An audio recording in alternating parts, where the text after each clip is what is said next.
One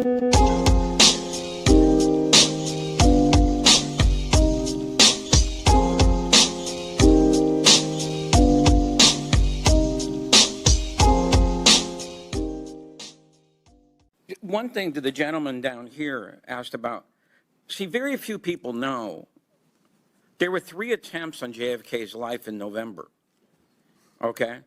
There was one in Chicago, there was one in Tampa, and then there was the successful one, you know, in Dallas. The Chicago attempt so much resembles what happened in Dallas that if the Secret Service would have given all those records over, okay, then the Dallas one might have been prevented. At the one in Tampa, that one, there was just the opposite of Dallas. You had wall-to-wall Secret Service, FBI, et cetera. And Kennedy was so happy that he got away, that he stayed after at the Floridian Hotel and insisted on shaking hands with every single officer that was involved in that attempt, all right? So these are some of the records that are still out there.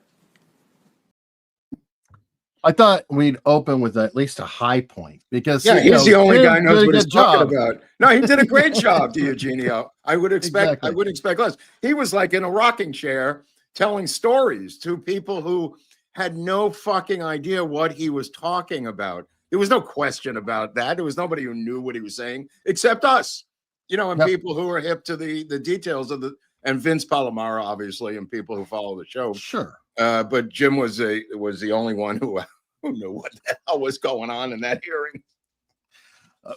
Absolutely. He did a great job. And then there's the rest of the hearing. The rest of the hearing, like I said, I mean, Oliver calls him his researcher as if he works for him, which is a little disingenuous. I mean, he could stand on his own 2 feet, Jimmy. He doesn't need Oliver to say, this is my researcher. But in fact, Oliver could not do a hearing without Jim DiEugenio being there. I assume he wrote the opening statement for him. I'd be surprised if he didn't. But he does not work for Oliver Stone. No, and yeah, I agree with you. That's it's a little it's a little, you know, of a bit of a put down to say that, because Jim DiEugenio is the leading guy that in my world of information on the assassination. So I mean, Oliver knows a lot. He's getting a little long in the tooth. He's losing his hearing from artillery fire. He was losing his hearing, you know, 20 years ago, and now it's getting worse. It's not that he's not sharp. One of his ears is completely deaf, as I recall. I forget which one, but we used to talk to him in one ear and not the other one. Right. Well, and I think Jim has surpassed Oliver in knowledge, probably. Oh, without a doubt. I mean, everything about Destiny Betrayed. I mean, the recent 2 documentaries, he wrote them. Jim DiEugenio.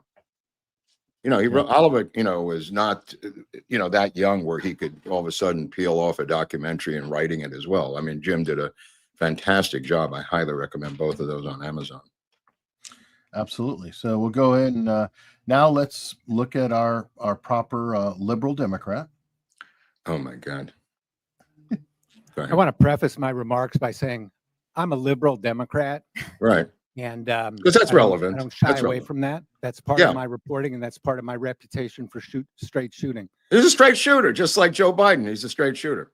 You know, it's so funny because he, at one point, first of all, let me just get to the beginning of this thing before I just jump into on Morley, because Luna Tick, the Congressman Luna Tick, is the congressional head of this committee, right? It's her committee.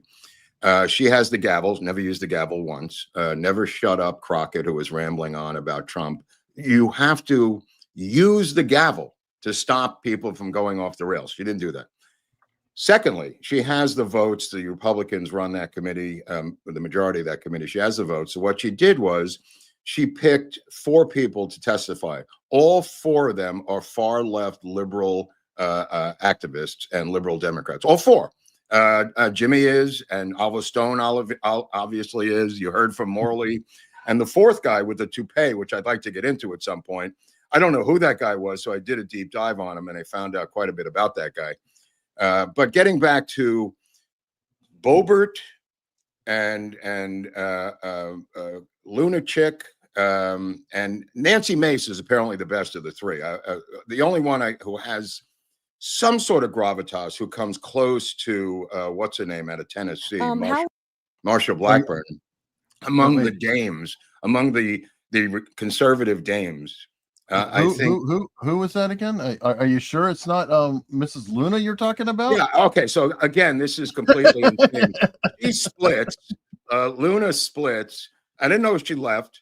Nancy Mace comes out of nowhere and takes her seat and continues the hearing. I guess she's not even on the committee. So she sat and I don't even know where she came from. She starts asking questions, but the best was Boebert. When Boebert confused Oliver Stone for Roger Stone, I thought, we'll get to that. Like we've got all this. We got all Let this. me just get back to the four Democrats, because what schmuck in this politicized era picks four lefty Democrats?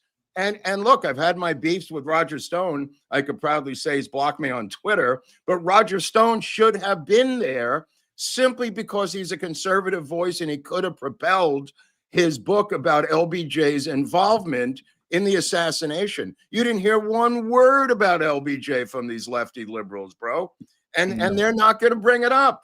But why would a conservative like Luna and Boebert and Mace allow four lefties to be the only people to testify? Why? Because they're incompetent. Yeah. It's the explanation, the stupidity. And I'll tell you something else. We're going to show some clips of other hearings from back in the day, CIA and hearings from the old days, to show you the difference in gravitas. Is what Eric and I want to do today. What you do is, first of all, the place was completely empty. I don't know if you saw the cameras on C-SPAN. There's nobody sitting there. Completely empty room. So what you do is, what you did in the old days, you connect with a high school or a college nearby. You bust them in from the history department. So you have people in the room. It gives it gravitas. It gives it electricity. This looked like high school kids running an election seminar on how to run a committee in a hallway. It looked bad. It had no gravitas. It had no muscle. It went nowhere. It ended nowhere. The whole thing was a complete joke. And we could get into the weeds on how jokey it was, but I'll let Eric show you a piece of that at this time. All right, we'll keep going with our tour of the thing.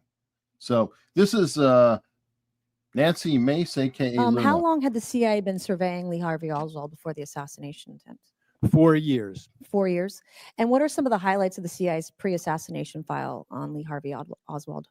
They started reading his mail on November 9th, 1959, and they intercepted a number of letters between him and his mother. Okay, can I just those stop it letters right there? were Because I want to just say something. He conflates this with the assassination.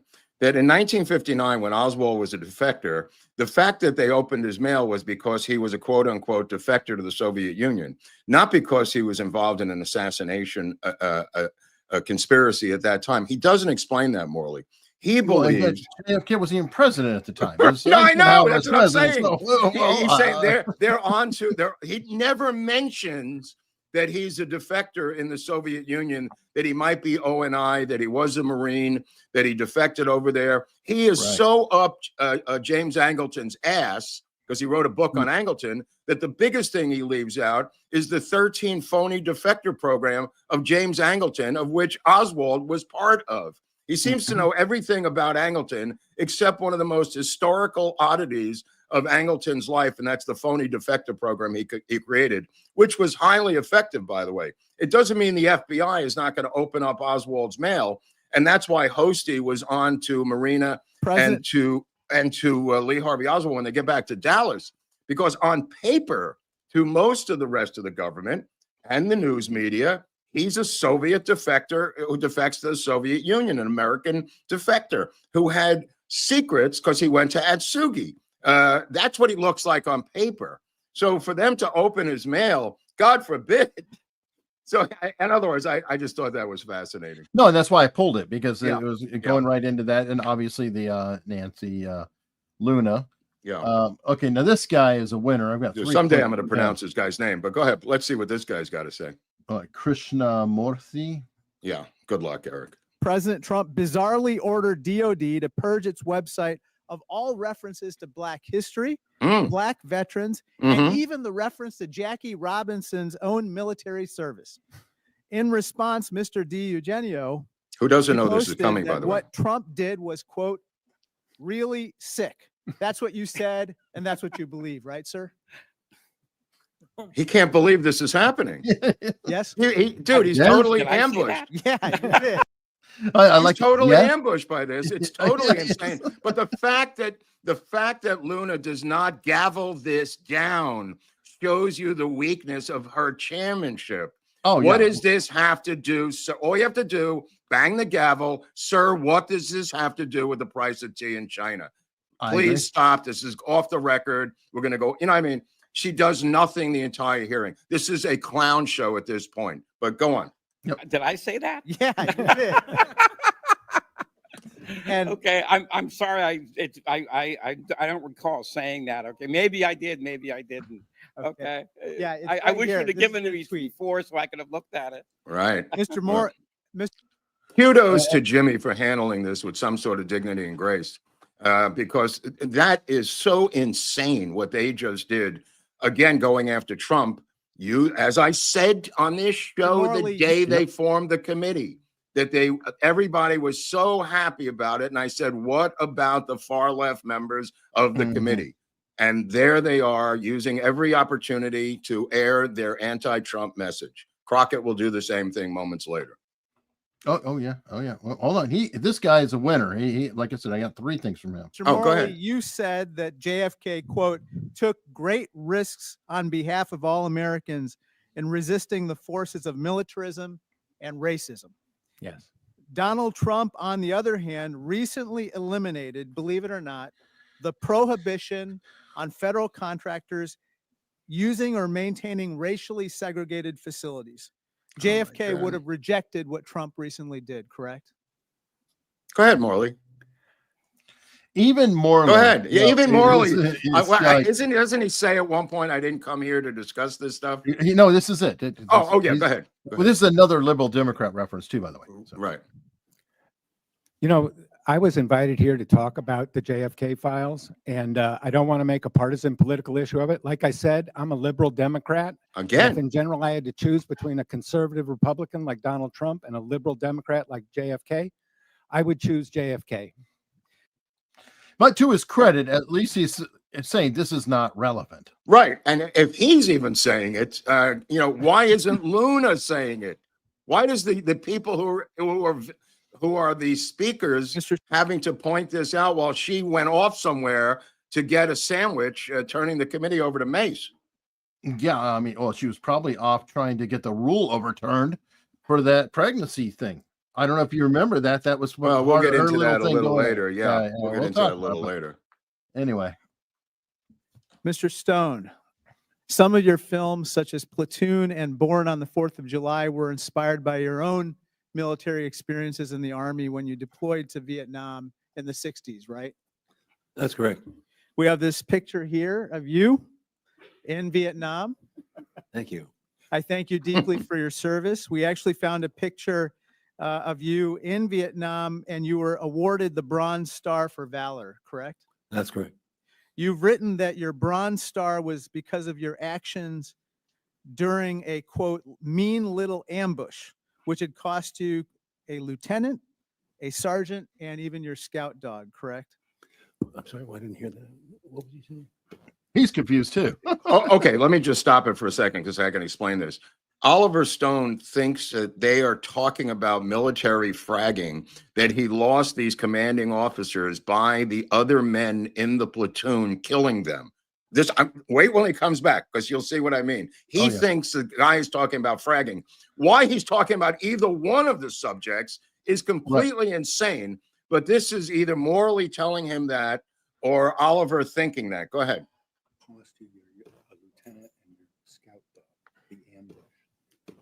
No, that's another incident, sir. That was later on in another infantry unit. That was the reason that led to my Bronze Star. Bronze Star came in August of that year. This wound occurred in October of '67. Can I ask you about that? It's ambushes like this where sometimes people are waiting opportunistically to fire upon you. But sometimes they have some type of information that allows them to lie in wait for a surprise attack. And part of that information could be your whereabouts or the timing of your arrival, correct? You're talking about friendly fire or fragging? Is this what you're Ambush from the enemy. ambushed, to be ambushed by your own man? Your own troops? Is that what you're saying? Ambushed by the enemy, the adversary. The adversary. Okay. Well, I'm a little confused, but I just want to make the point that yes, there was a tremendous amount of friendly fire casualties in Vietnam, and there's in any war, I believe. In my experience, Anyway, he's talked about friendly fire before. closer to 15 or 20%. He had, again, Friendly fire deaths and wounds. Hold on. Yeah, Mr. Stone, we'd like to thank you for your service to the Luna came country. back. You are a Thank you. Luna's hero. back. You have a Bronze Star and a Purple Heart, and I think Thank this you. committee reflects that. What Thank this you. has to do with the JFK assassination, of course. Nothing. Thank you. I think that idiot was trying to lay out this preamble to Right. say It was an JFK ambush? was an ambush or ambush. by Okay, well, he Trump didn't or mention any of that. No, but because he never got to it because his premise fell apart because it's so damn confusing that Stone is going, what? And I don't blame Stone. No, for no, being a either do little I. It confused. was completely an insane line of questioning. Again, Oliver, he's there to talk about JFK. I mean, he is very Okay, sheepish about talking about his medals, by the way. Right. He And I is. don't blame him. He is. I don't blame him. I mean, I know the details of that incident very well, but he doesn't like to talk about it. Many vets do not like to talk about what went down or their medals or anything. They keep it quiet. Unless you're in the VFW, you're likely not going to hear it. Especially Vietnam. Now, here's a good view of the crowd, the crowd that that is packed in there to see this hearing.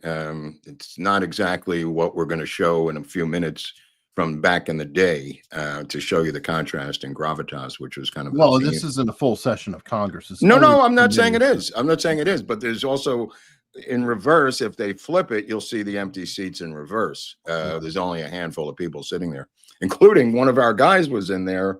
What's his face from the Bronx? Jose Jose yeah. Vega's in there trying to quickly made a beeline to Oliver Stone to get his phone number. And got it.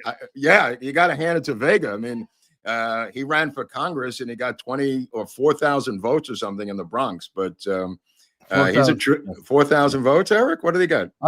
It was like that, but I think it was the percentage wise, it was like 0.8. Yeah, Maybe one. It was he wasn't setting it on fire. I'll right, just say that. right. It was maybe worse than David's showing in Canada. It was I that don't type know. of thing, but he was there to ambush Oliver right after the hearings. I noticed. Oh yeah, he definitely was. Okay, what is this one now?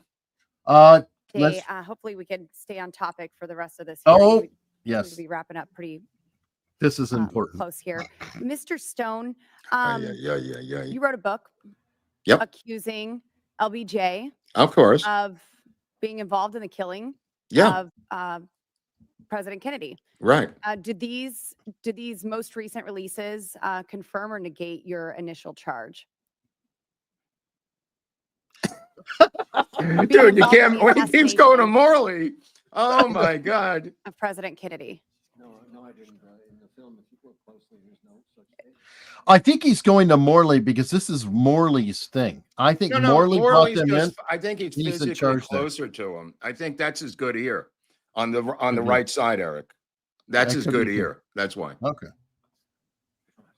No, I didn't. If you Yes, look sir. closely at the film, there's it accuses the President Johnson Okay. of being part of a complicit in a cover-up of the case, but Mhm. not in the assassination itself, which I don't know. What do you think that he was complicit with? Yes, sir. I'll get to you. The cover-up, well, how about, for starters, appointing Alan Dulles, the head of the CIA, who was fired by Kennedy, to the commission itself, to the Warren Commission. And he goes to almost every meeting, and he's pretty much in charge of the Warren Commission from the beginning. Alan Dulles. That's part of the evidence that points to President Johnson's either incompetence or involvement. Mr. Morley, I think you had something to add on that. I think you're confusing Mr. Oliver I Stone may with have mis- Mr. I may Roger have Stone. misstated it, yes. Yeah, that's that helpful. That's It's helpful. Roger Stone who implicated LBJ in the assassination of the president. It's not my Is friend that what all the Oliver whispers Stone. were there? I may have Okay. misinterpreted that, and I apologize yeah, for that. That's helpful. But That's helpful. There seems to be some alluding of, like you said, incompetence or some sort of involvement there on the back end. Yeah. And so not sorry, I'm going to move on. Sorry. Mr. Morley. Yeah, she couldn't even get So- out of it. It was so No. stupid that even she gave up. Yes, she did, because it was, but she actually dug in and got some information. Yeah. That's why we have this whole sequence, because this is somebody else who should have known something who didn't. Oh my God. Hold I on. Let would me like just stop for to, 1 second. I just want to address this Bober thing, because I believe that Roger Stone could have been on that committee and explained in detail, Eric, Oh, in yeah. detail, his book, his premise, and the fact that they don't even have the presence of mind to contact one of their own legends who suffered so heavily under the Biden administration is breathtaking in its ineptitude and stupidity. And I really just wanted to get that out there, because And he's in Florida, like Luna. absolutely. I mean, it's just shocking to me. This could have allowed the hearings to discuss LBJ's certain involvement. And the fact that Barr McClellan also wrote the great book about money, blood, money, and power, about the involvement of LBJ. Roger Stone is not alone in this. But the fact that they confuse the two is even more egregious, Eric. Go ahead. Yeah, no problem. Talk more about the CE 399. And Let me back up. CE 399 is very Go ahead. important. Play it again. Back not it to the sorry, left. I'm going to move on. Mr. Morley. I would like to talk more about the CE 399 and this file. I want the American people to know what's in there, that what was recently released, how that lines up to this, and how we could get more clarity there. I'm not familiar with the number that you mentioned. No.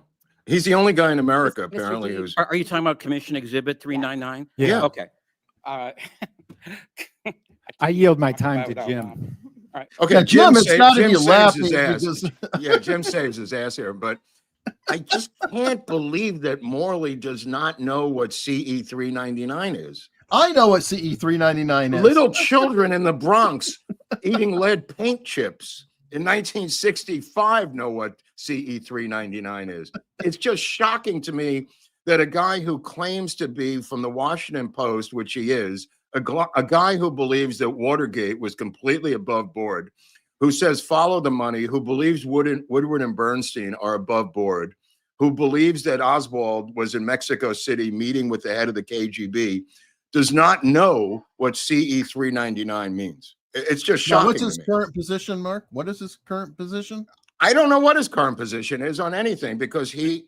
No, See- he's like the vice chairman of the Oh, Mary he's Farrell vice Foundation, president, right? not president. Or vice Somehow president. he's vice president of the Mary Farrell Foundation, and Which is all JFK all the time. all It's- JFK all the time. And I think Rex Bradford should take a look at someone as his vice president doesn't know what 399 is, running such a prestigious foundation.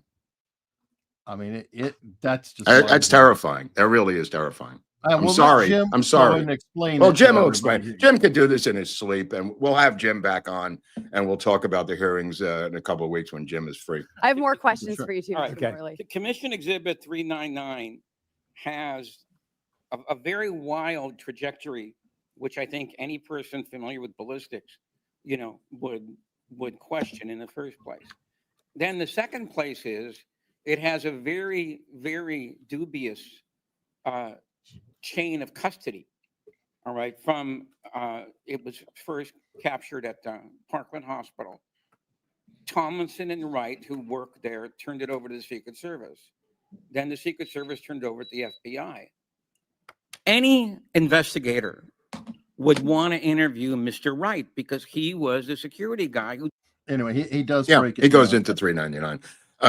Again, these are people talking into the wind and maybe talking to people at home. There is no one on that committee who knows what Jimmy's talking about, especially this chick who's coming from a Renaissance fair held in Harlem or something with that outfit, Crockett, who apparently will crow about the fact that Kennedy died in our district. I don't know if Yeah. that's something to brag about, Eric, but let's see what she's got.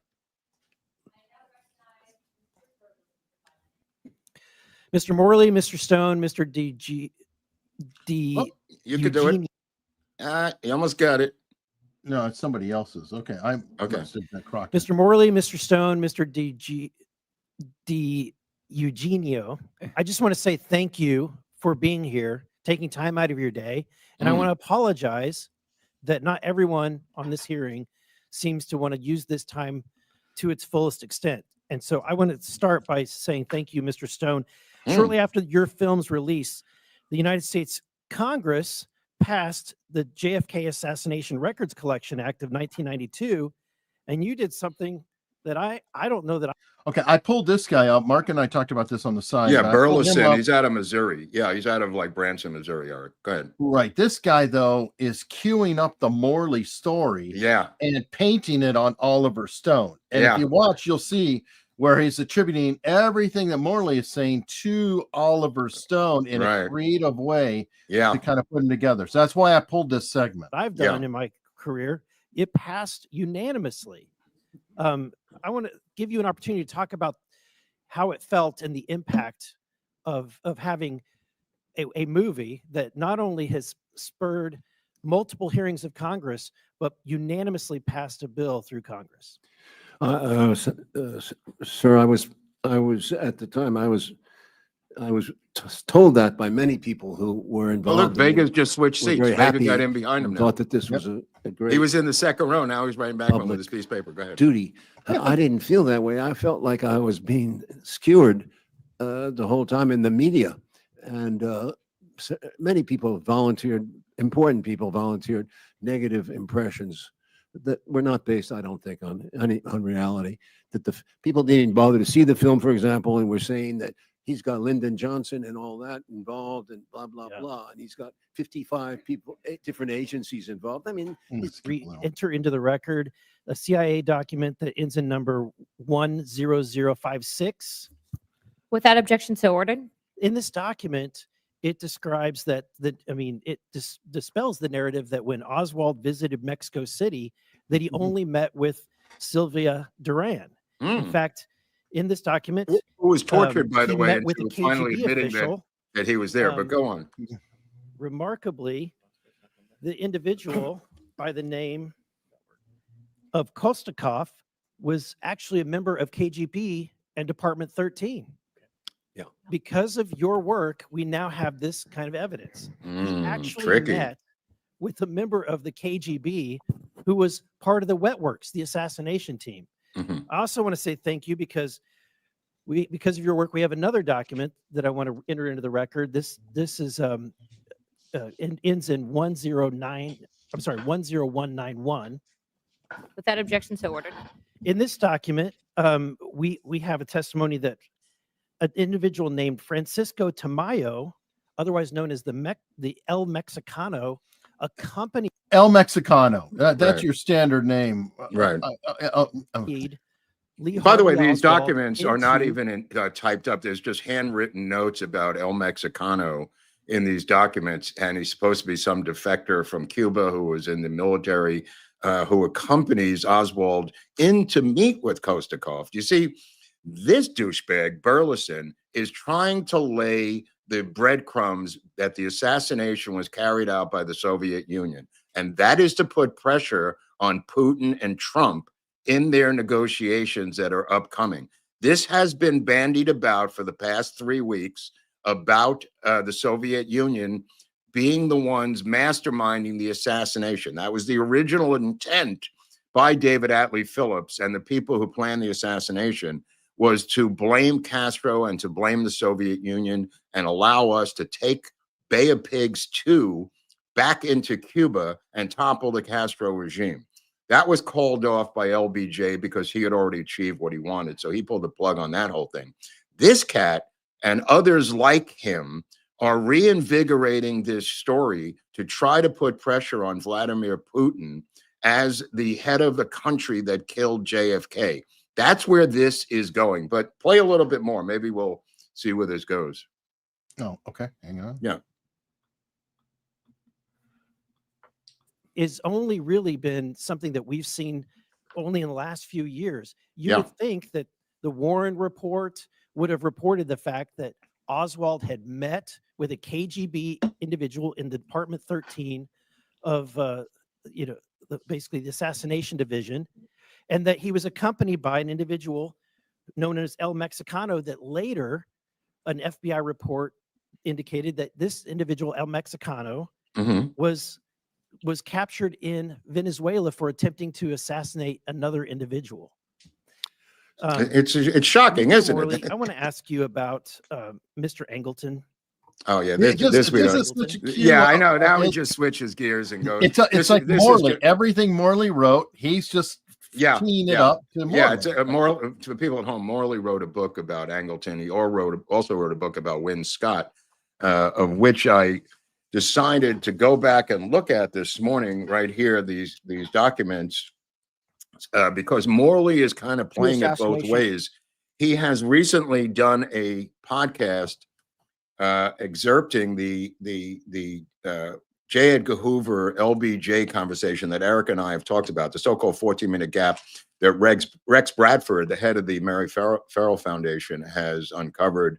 It was a tape that was deleted, one of the tapes. It was the day of the assassination, and it's J. Edgar Hoover talking to, we have the transcripts of it, talking to LBJ about the fact that the photo of the man in front of the embassy is a fraud, and that the phone calls from Oswald into the Soviet embassy to this Kostakov are an imposter.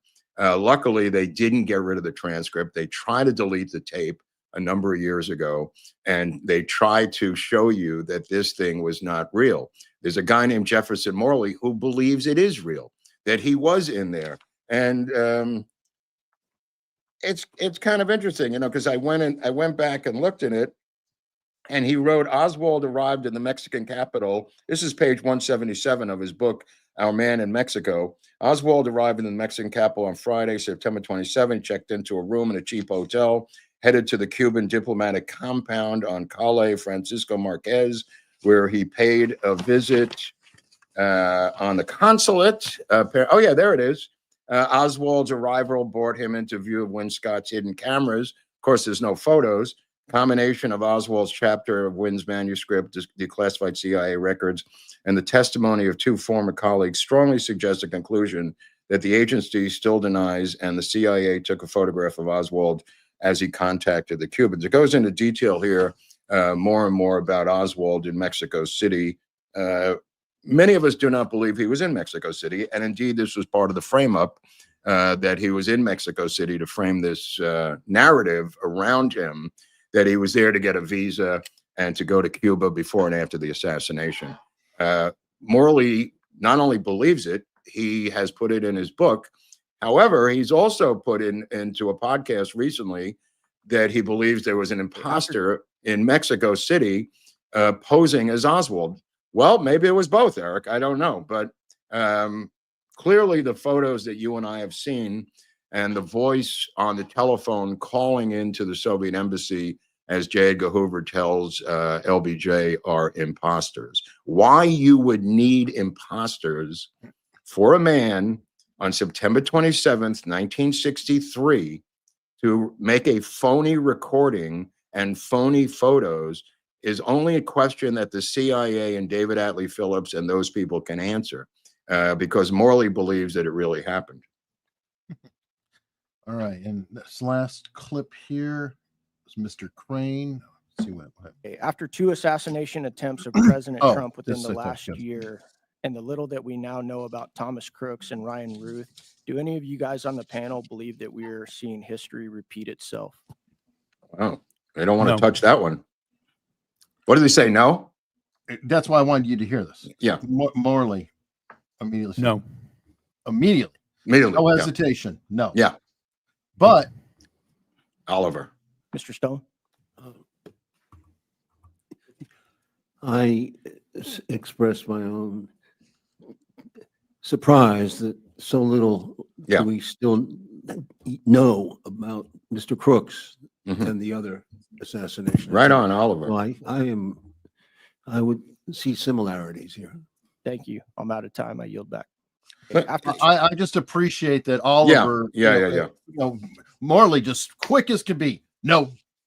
How does he know that, Morley? I don't know. He's a journalist who follows the money.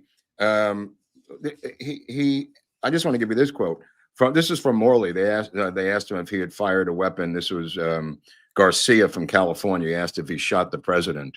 And Morley says, quote, "He may have fired a gun, but he is not the intellectual author of the president's death." Yeah. The paraffin test on Oswald were negative. I don't know any assassination researcher worth their salt who believes that Oswald fired a weapon from Indochina or the planet Mars on that particular day. The paraffin tests are negative. He was not in the window. I don't know where Morley believes, despite saying that was not the shot that killed him, he believes the shot came from the grassy knoll. So kudos to Morley for that.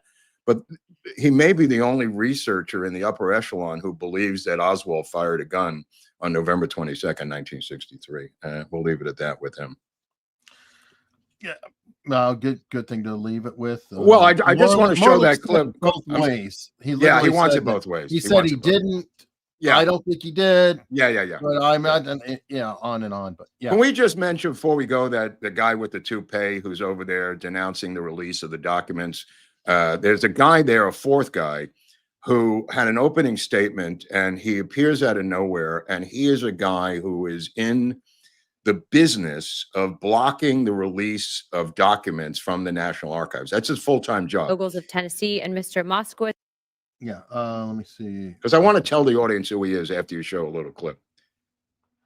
Let's see. Let me find him because I don't have his opening right at hand. Hold on. His name is John Davison, by the way. He is the legal head of the Electronic Privacy Information Center, which I'll give you some information on. You could show anything you want from him. There's a great clip where he, go ahead. Let's see what you got. Yeah. To testify today about the privacy, transparency, and accountability issues raised by the recent release of documents from the President Kennedy assassination records collection. My name is John Davison. I am the Director of Litigation and Senior Counsel at the Electronic Privacy Information Center, or EPIC. EPIC is an independent nonprofit research organization established in 1994 to protect privacy, freedom of expression, and democratic values in the information age. Right on, democratic values. As this task force knows well, the assassination of President Kennedy was an event of surpassing historical and political significance, one that has engendered more than 60 years of investigation, analysis, and debate. Today's hearing highlights the critical role that open government laws, and in particular the JFK Records Act, have played in informing that discourse. As the Supreme Court has written, open government laws are one of the key mechanisms for holding the governors accountable to the governed. With that in mind, Congress has rightly established a robust array of public disclosure requirements for federal entities, including the Freedom of Information Act, the Federal Advisory Committee Act, and the JFK Records Act. Having spent decades to secure the transparency of government records, EPIC firmly supports the objectives of the JFK Records Act and the fulfillment of its disclosure mandate. But given that many federal records contain sensitive personal information, Congress has also made it clear that government transparency must be balanced with the protection of privacy. Disclosing personal information is inherently invasive and can expose individuals to a broad spectrum of secondary harms, including identity theft, fraud, reputational harm, psychological harm, stalking, harassment, doxing, and vigilantism. Accordingly, the FOIA, the FACA, and the JFK Records Act all establish that the disclosure of records is not required to the extent that such dissemination would constitute an unwarranted invasion of personal privacy.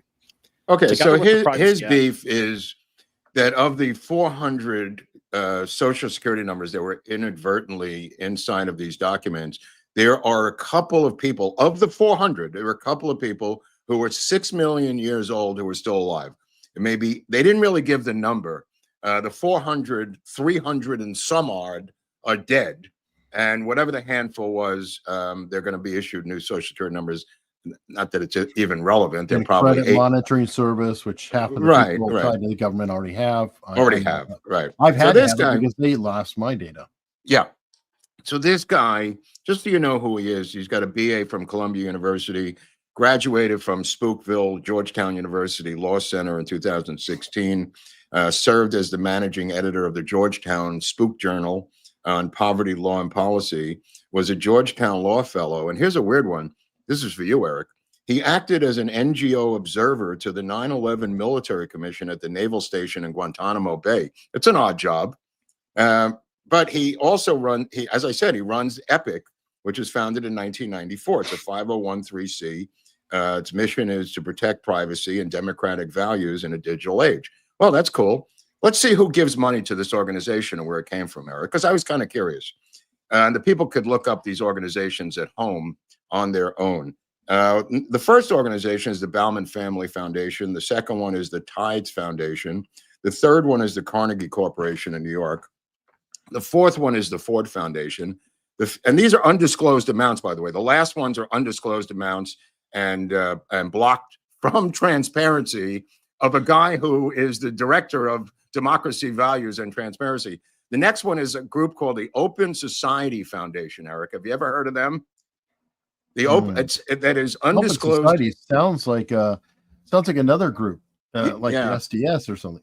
The Open Society Foundation, which is George Soros, of course, the ARCA Foundation, John and Mary Markle, and a group called the Rockefeller Fund, all undisclosed numerical amounts and the dates not specified to his organization that he is the legal head of, and somehow thought it appropriate, Luna, to have this guy on this panel with these other three guys to make sure that that voice was heard.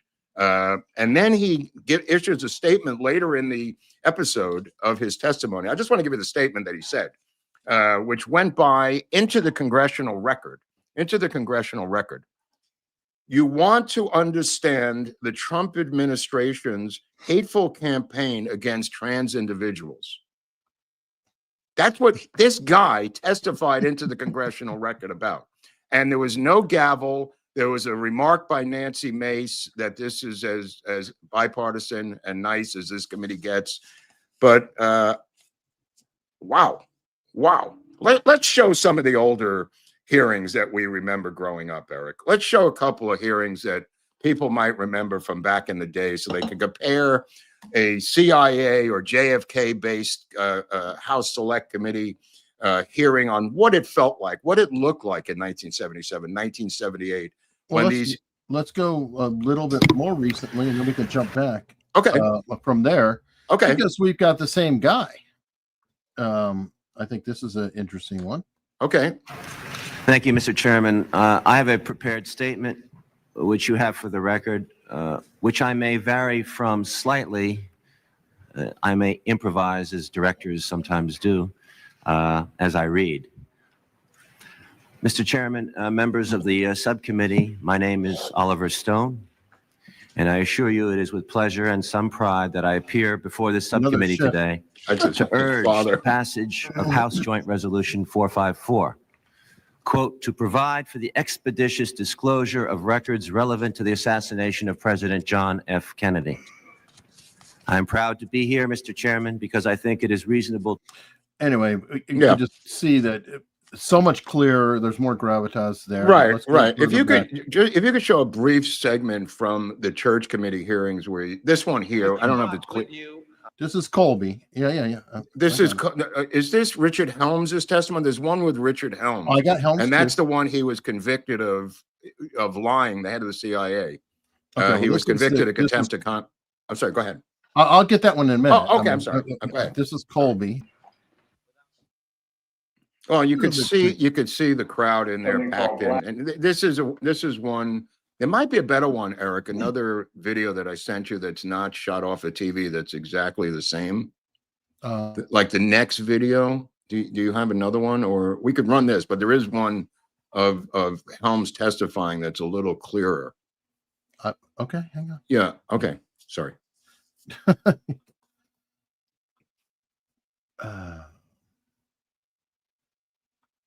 This is actually it is like less, but it doesn't matter. Yeah. Okay. Let's see what we got. It is likely that at the very moment President Kennedy was shot, a CIA officer was meeting with a Cuban agent in Paris and giving him an assassination device for use against Castro.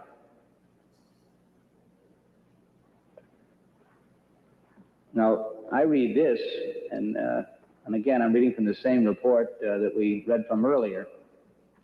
They're calling it an assassination device. Are we getting semantical here again? I believe it was a hypodermic syringe they'd given him with something called black leaf number 40 in it. This was in response to Amlash's request that he be provided some sort of a device whereby he could kill Castro. He returned this device to the case officer. The case officer brought it back to Washington, and that was the end of the plot. Okay, but for purposes of discussion, the officer gave this Cuban, this agent in Paris, a device with that material you described in it. I presume the material, if injected into a human being, would kill him. Is that correct? I would think so, yes. So the agent gives the Cuban agent the device to kill somebody. I'm sorry I didn't give him a pistol because it would have made the whole thing a lot simpler and less exotic. Well, whether it's a pistol or a needle, if Amlash is a political plot to destabilize the government, what in the blazes are we giving an agent a device that will kill Castro with for if it's not an assassination plot? Well, if you want to have it that way, why don't you just have it that way? Mm. Well, I don't want, it's not a question of what I want. Oh, I think it is what you want, Mr. Dutt. Mr. Helms, I'm reading to you from reports here prepared at your request by the Inspector General. I understand I'm not that. fabricating this or creating out of all my... I understand that. I'm quoting. I understand that. Anyway, I wanted to give you a sense of what a real hearing is like, that Richard Helms will be convicted of contempt of Congress. He will be fined. There's some sort of a suspended sentence he gets, but he is the head of the CIA. And actually grilled. Actually grilled by actual people who did their homework in both of those clips. I wanted to show you how intense that was compared to this flea circus that happened this week. I'm glad, it's so funny because I thought, what am I going to, am I going to go to this thing if they call me? And it's like, it's one of these things where you go, watch what you pray for. I am so glad that nobody called me to that committee. First of all, we had just gotten back from Washington and Tim Pool. I didn't want to fly back to Washington, but just from political purposes, I am so glad that I was not involved in that. I'd love to be involved in the RFK one. I don't care who's on that committee. I'd love to get the RFK information that I have into the congressional record, but that shit show, man, that had no hope of going anywhere at any time, of any cause, of anything, based on the reasons that Eric and I have just discussed in the first part of the show. But we wanted you to see what a real hearing looked like in the House of Representatives, in the same room years ago, with the same rules and regulations, and basically the same subject matter. Yeah, completely different. And that's a hearing. And by the way, folks, that's all. I think it's over. I think it's over now. There's nothing else. No, nothing scheduled. There you go. There's nothing on the 62 agenda. years of investigation. Right. That was quick. And look, we have other news to cover, but we did want to get into that because it covers a lot of the terrain that we cover. We're starting with Mark Lane, who created that committee. The House Assassinations Committee was created by a resolution written by Mark Lane, and he handpicked each congressman to come on board. He didn't handpick them to be on there, but he handpicked the guys that he convinced to sign on to the resolution. And I think he got like the first 9 or 12 himself by browbeating them into creating the House Assassinations Committee. That was the Frank Church Committee, a different committee hearing. That was 1975 about CIA assassination attempts around the world. That's why they were dealing with Helms. All right. Dave Pennington in the chat's claiming that they said there would be another hearing. So, there's going to be a lot more hearings. There's going to be a lot more hearings because they've got MLK, UFOs, RFK. They've got Epstein. This is according to her. So sure. I don't know which one is coming next or what the deal is because she didn't really leave it anywhere. Yeah, probably not another JFK hearing. I don't think so. I think she's done with that era. She's going to move on. Yeah, I think she's smarter. So, all right, well, we're going to move on. Talk about somebody that's important to you, Val Kilmer. Yeah, Val. I was a big Val fan. I love Val. I mean, it's really sad. I mean, I don't know what to say about it other than, he was a legend. There's a couple of stories. One that Oliver told me that I told Eric about a couple of years ago. One, he was writing with Oliver Stone. This is before The Doors, and people were auditioning for the Doors movie. And he had created a cassette tape with 7 Doors songs on them. And on that, he put it into Oliver Stone's cassette player in his car. And he said, guess which ones are me and which ones are Jim Morrison. And Oliver started to guess among the 7 top Doors songs, which was him and which was Jim Morrison. And when it was all over, Val just smiled and said, they're all me. And he says, you've just become Jim Morrison. And that's how he got the part in the Doors movie. But he later worked with a close friend of mine, 2 of them, Shane Black, the director of Kiss Kiss Bang Bang with Downey, probably his last big part before the throat situation where he developed throat cancer and they had to do esophageal surgery on him, which affected his voice box, which led to not his demise because the cancer was cleared. He died of pneumonia, but I mean, just a great, great leading man, a guy. One of the great stories is him on the island of Dr. Moreau with Marlon Brando, how Brando turns on him because Val started to get very big-headed when he became a star, and he was on his phone in the middle of the jungle, and Brando yanks the phone out of his hand and crushes it under his boot. And because the crew was ready to shoot and Val was being a star, the famous story, and there's a documentary you could see on it, the director gets fired because Val doesn't want to work with him anymore. And they bring in the legendary John Frankenheimer by the studio because they needed a strong hand with Brando and Val Kilmer at odds in the island of Dr. Moreau in the middle of an island in the South Pacific.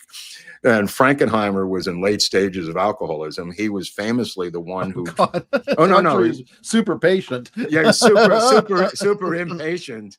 And he was the one, of course, who drove RFK to the Ambassador Hotel the night he was assassinated and came to pick him up. And an LAPD cop said, move the car. He's dead. Let's go, boss. And he unceremoniously told Frankenheimer to drive on. And Frankenheimer did not know that RFK had been shot. But that's a story for another day. The situation in the South Pacific when they were shooting this movie, the director gets fired and goes into the jungle and joins the communist guerrilla insurgents that have been battling the government of that island for decades and attacks the movie set every night with communist guerrillas, and later comes in disguise as an extra in his own movie in the middle of the night as an animal in the island of Dr. Moreau animal experiment. Dude, it's just, I don't even want to give it away because there's a documentary about the making of Dr. Moreau, the island of Dr. Moreau. But he does go into the jungle and fight with the communist guerrillas. The director who was fired. It's an incredibly great Hollywood story. But that being said, when Rob Reiner, meathead, who's still currently in rehab because of Trump derangement syndrome, having turned over his entire social media to the CIA, I don't know if his Rob is out yet, but he did a Hallmark Hall of Fame, no gravitas movie called LBJ, on LBJ, that was written by a intern from Dancing with the Stars. You can't make this up, folks.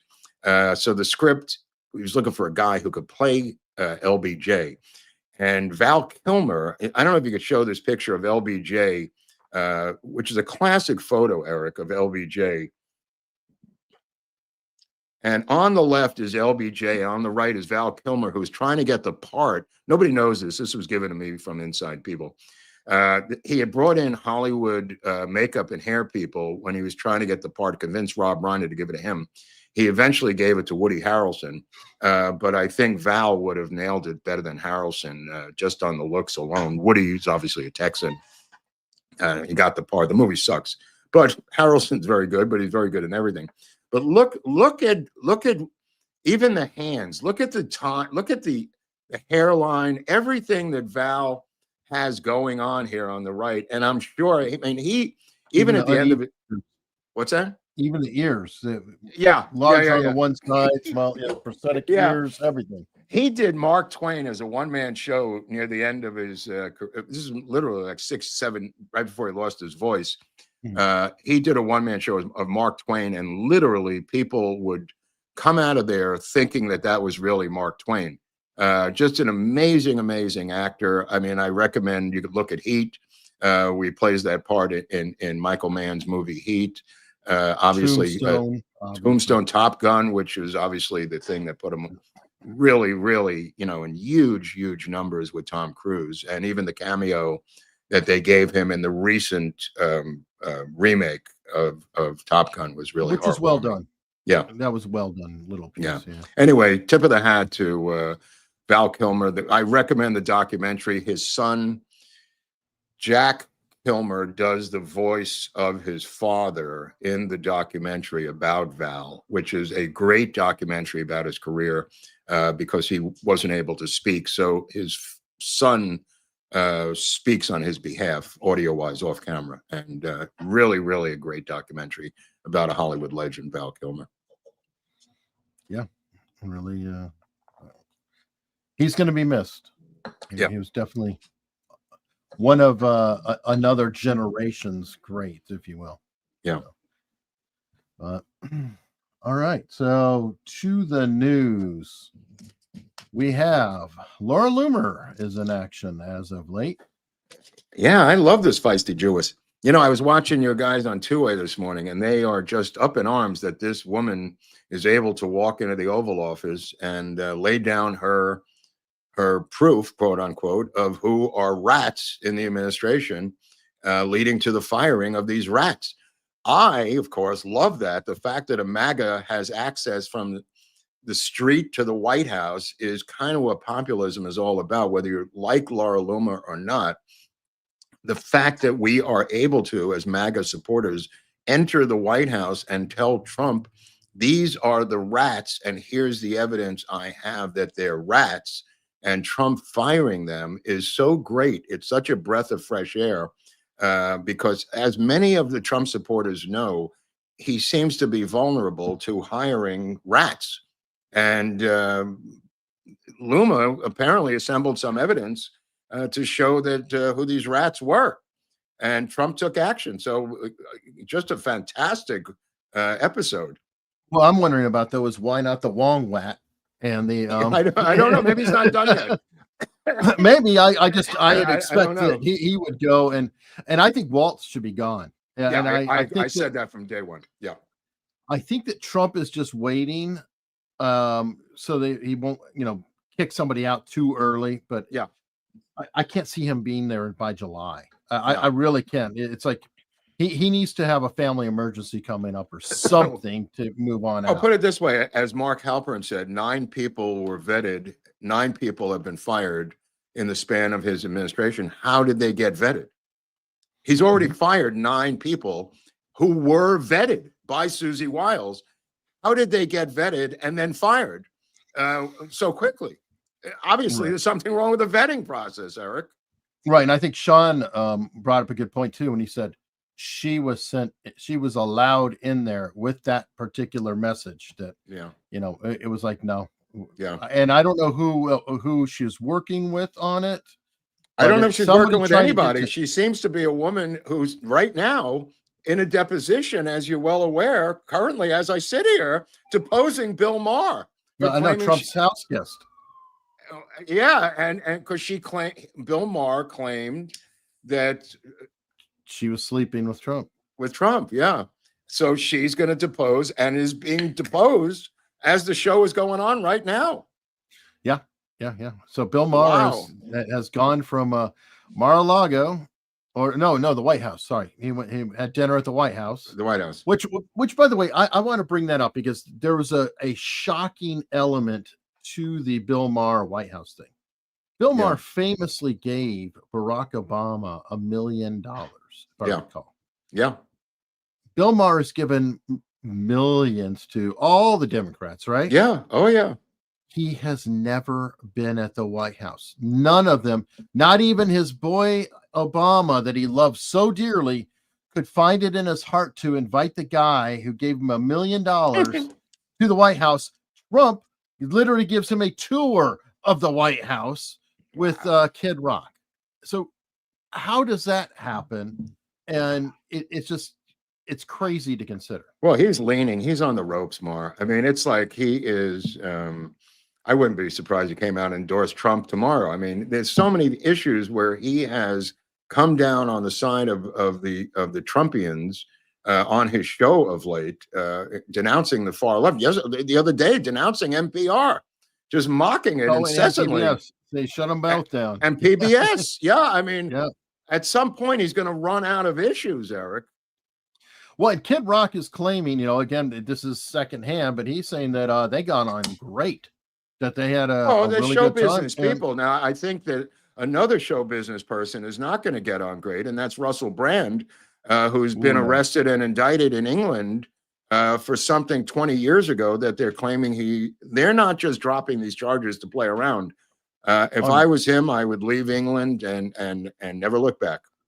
It's exactly what I would do. Do not cooperate with him. He will be incarcerated the rest of his life.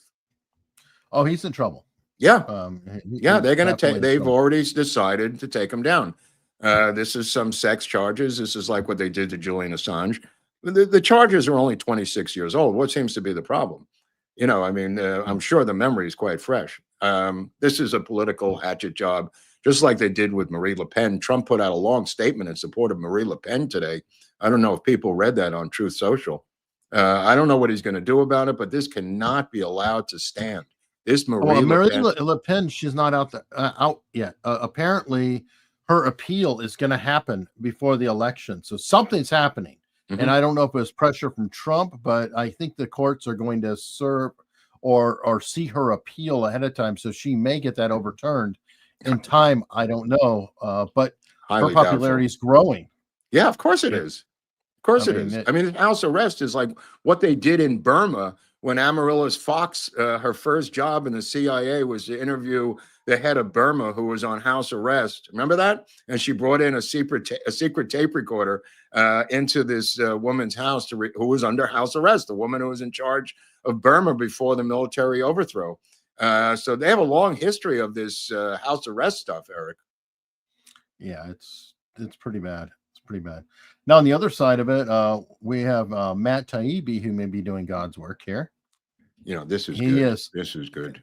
Yeah. This is well done. We talked about it in the legal show today as well, because this congresswoman, and it's great when they get so drunk with power and they're like, you can't do anything, you can't touch me, you can't do this and that. So technically, when they're on the floor in Congress, they can just lie through their teeth. They can slander you, libel you, they can say anything. They can defame you at will. No worries, no problem. However, she went ahead and posted her thing on X and amplified it. So now she took her statement outside of the courtroom. Matt Taibbi is suing her for $10 million for defamation. Well, she took it outside of the House of Representatives. Not not the courtroom, but the House. Oh, Congress. Sorry. Yeah, sorry. Anyway, but yes, and well, that's going to go well. I mean, I don't know why or where she thinks she had sex with him. I mean, but how about Klaus Schwab stepping down out of nowhere? The head of the World Economic Forum stepped down late today.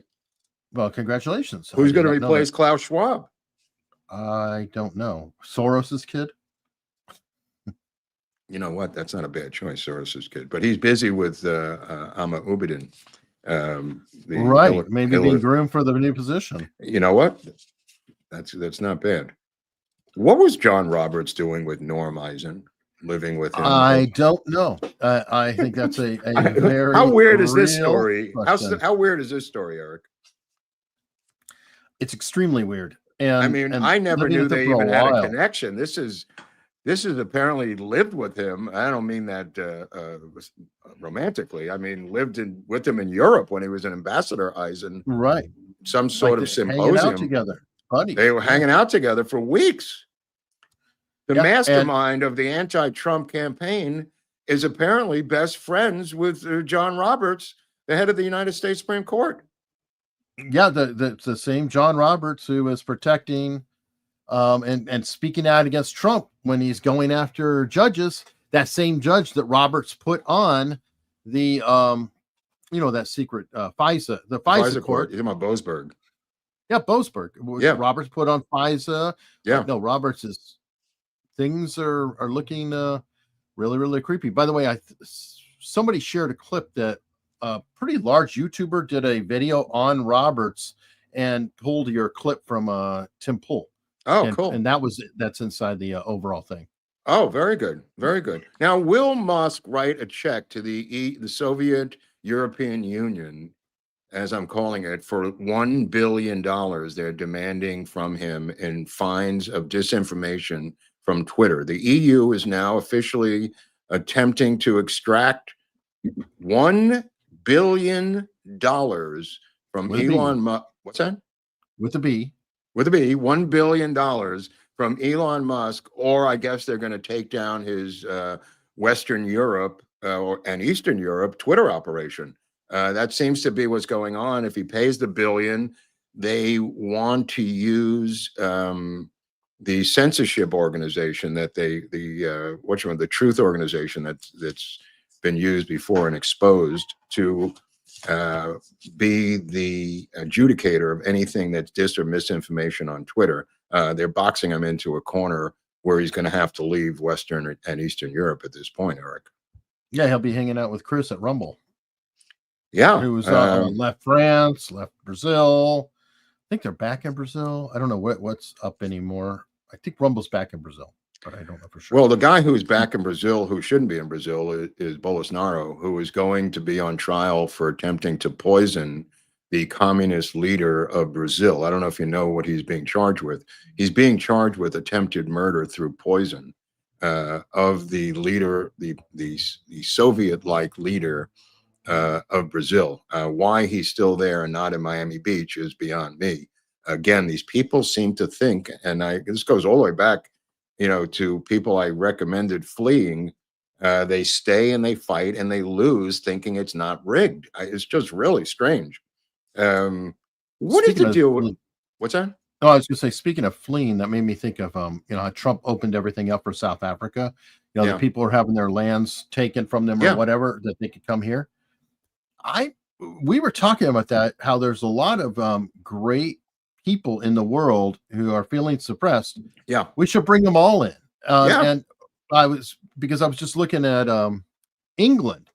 You know what? We should just allow England to move in here. Well, at least give them a fast track for the people who are feeling oppressed in any of these countries as political refugees. I think that's the way to phrase it, and let them flee and get out of there. There's so many of them who are oppressed in these countries that have been taken over by the Marxists. I think that would be appropriate. Yeah, I think so. I mean, it took pressure from both political parties in the 70s and 80s to free the Soviet Jews, to allow them to emigrate to the United States and to Israel. That took a lot of pressure, and it was bipartisan, Eric. Yeah, no, I totally agree. Somebody brought up a good point about Elon. One thing he can do is say, well, you know what? I'm going to go and shut down your satellite service. Yeah. So he's not the right guy to mess with in some regards. And I want to follow up on that, because I did not realize his buying of Twitter, now X. Yeah. What an actual brilliant move it was. I took it at surface level that Jeff Bezos bought Washington Post and Elon Musk said, hold my beer, I'll buy an entire, communication factory, which is great. But the truth is, he had a farther reaching plan that just came to fruition about 2 weeks ago. And that is literally, he created XAI. The most important thing to the AI companies is to learn and to crawl data, much of which ChatGPT just stole by crawling the web, right? Well, Elon Musk bought X, so he's training his own AI with the fastest, most generative network in the world. And guess what? If you use it, you have already agreed he can have all of your data for training that AI. So it's a next level thinking I missed. Yeah. Who do you think will replace him at DOGE, in your humble opinion? DOGE. I'm not sure. It could be any of the people. And by the way, a lot of people were saying, oh my God, he got thrown out or whatever. if you look at the math, he could be appointed for 130 days in a special position that ends May 29th. That's what I So said. in That's of what I May, was okay. saying that too, because the next guy in line is the billionaire who's the head of Airbnb, Yeah, the the owner of it. co-founder of Airbnb. Yeah. But then the Airbnbs will be attacked by the leftist lunatics as well. He'll be vulnerable. Again, it's very difficult to get a successor to Musk. Who is going to want to put their wife and kids in the position without being a billionaire, the most wealthy man in the world like Musk is, without the protection that Musk has? Who is going to put their name on the line and say, I will replace Elon Musk? I would suggest to you, it may be difficult to find a replacement. It could be, but I think that at that point, DOGE is going to be shifting mission, because DOGE is a moving thing. It was supposed to start with, finding these things and taking them down, like USAID, all that hot button stuff. The next part is supposed to be about streamlining and efficiency. So if DOGE's mission slips into the whole, we're fixing Iron Mountain to get rid of all the filing cabinets and creating the efficiencies, that's not as dire and it's not as controversial as all the layoffs. It's saying, hey, we're putting in systems and scanning documents and doing all of that stuff. So that might be it. Elon Musk could be the lightning rod while he's in doing the hot button stuff all the way through May, and then DOGE changes to another function. I did not realize why the left was trying to dox and find out the names of the people working under him. They were going to the I didn't realize it at the time, but that's what they were doing, because they want the information of everyone who's on that group that's doing the actual work, so they could go after them physically, Eric. And I don't know how you prevent this in an open society. Yeah, I don't know. You have to, obfuscate what they're doing and who they are or whatever. And they did that pretty decently for a while, because remember, everybody thought it was big balls. They had Musk as the lightning. They had Musk as They had Musk as the lightning rod, but they're looking at it as a scalp. It doesn't matter what the Trump people say. It matters, but I'm saying the left is looking at it like they took down Musk through their protests, and they're going to go after the next guy because they feel that their protest did this and made Trump move his hand to get rid of Musk. Whether we agree on that or not is not how they feel about it. Yeah. Yeah. So it's just going to give them more red meat, I believe, to go after the next guy, which is why I brought up the question. Comment down below if you think or have a name of somebody who should be in charge of this thing, or is nobody in charge? I don't know how it works without somebody in charge. You know what I mean? Who determines what they're going to do on Monday morning? I'm not sure. And, right. That's what I mean. Who is the face of DOGE now? Right. When DOGE goes away 2026 too. Yeah. It's supposed to be a 2-year program. Yeah. Right. So who is the guy? Look, it's not, even if it's not a paid position, or it is a paid position, or your employer or not, the left is going to burrow in to find that person who is in charge and make their life a living hell, wherever their businesses are. Well, he could do something like put it under Rubio, or so, or slide it under a cabinet position. And then they're the titular head. Yeah. And then everybody else underneath is, I guess, none of your business. None of your business. Okay. Well, it's going to come up. I'm just bringing it up. If you have an idea, put it in the comment section. This isn't going to go away. So that's the reason I'm mentioning it. Nope. And speaking of the left and maniacs, apparently we had a Luigi Mangione copycat. Yeah, this is in Walgreens out here in Madera. Went in and killed the Walgreens. Yeah, the pharmacists. Now the pharmacists are starting to put up bulletproof glass because they are the last blockade between maniacs and the drugs in back of them. They have bulletproof glass where mine is already for a number of years. But they're now starting to put up bulletproof glass in pharmacies around the country because they realize that crazy people want those drugs. They're right there. They're right there. And this is not a robbery. This is a guy who was denied his crazy drugs. So he came back and shot the guy and killed him. There's been robberies, obviously, but that's a separate issue. This was a Mangione style execution of the pharmacist at Walgreens. Now, That being said, Pam Bondi announced that she will seek the death penalty in the case of Mangione. So this is going to get very interesting as to how that death penalty in the state of New York gets implemented. Right, because you're going to seek it on which federal charge? Because it wasn't a federal crime. I don't know. So I'm curious about that. Yeah, she did make that whole statement that yesterday she's seeking the death penalty for Mangione. I mean, well, but I agree with you, though. It's like, how are you seeking? You say, please, can you guys come up with the death penalty again? I'd really like it. Yeah, I don't know. Seeking it, I don't know either. That just seems, that's what she said, Eric. Right. Well, I'd like to know the federal charge. I'd like to know the charges. What about the girl who the White House correspondent who works with Steve Bannon, who couldn't get into the National Press Club, was rejected from paying her dues and being a member of the National Press Club because she's too smoking hot? How about that qualification?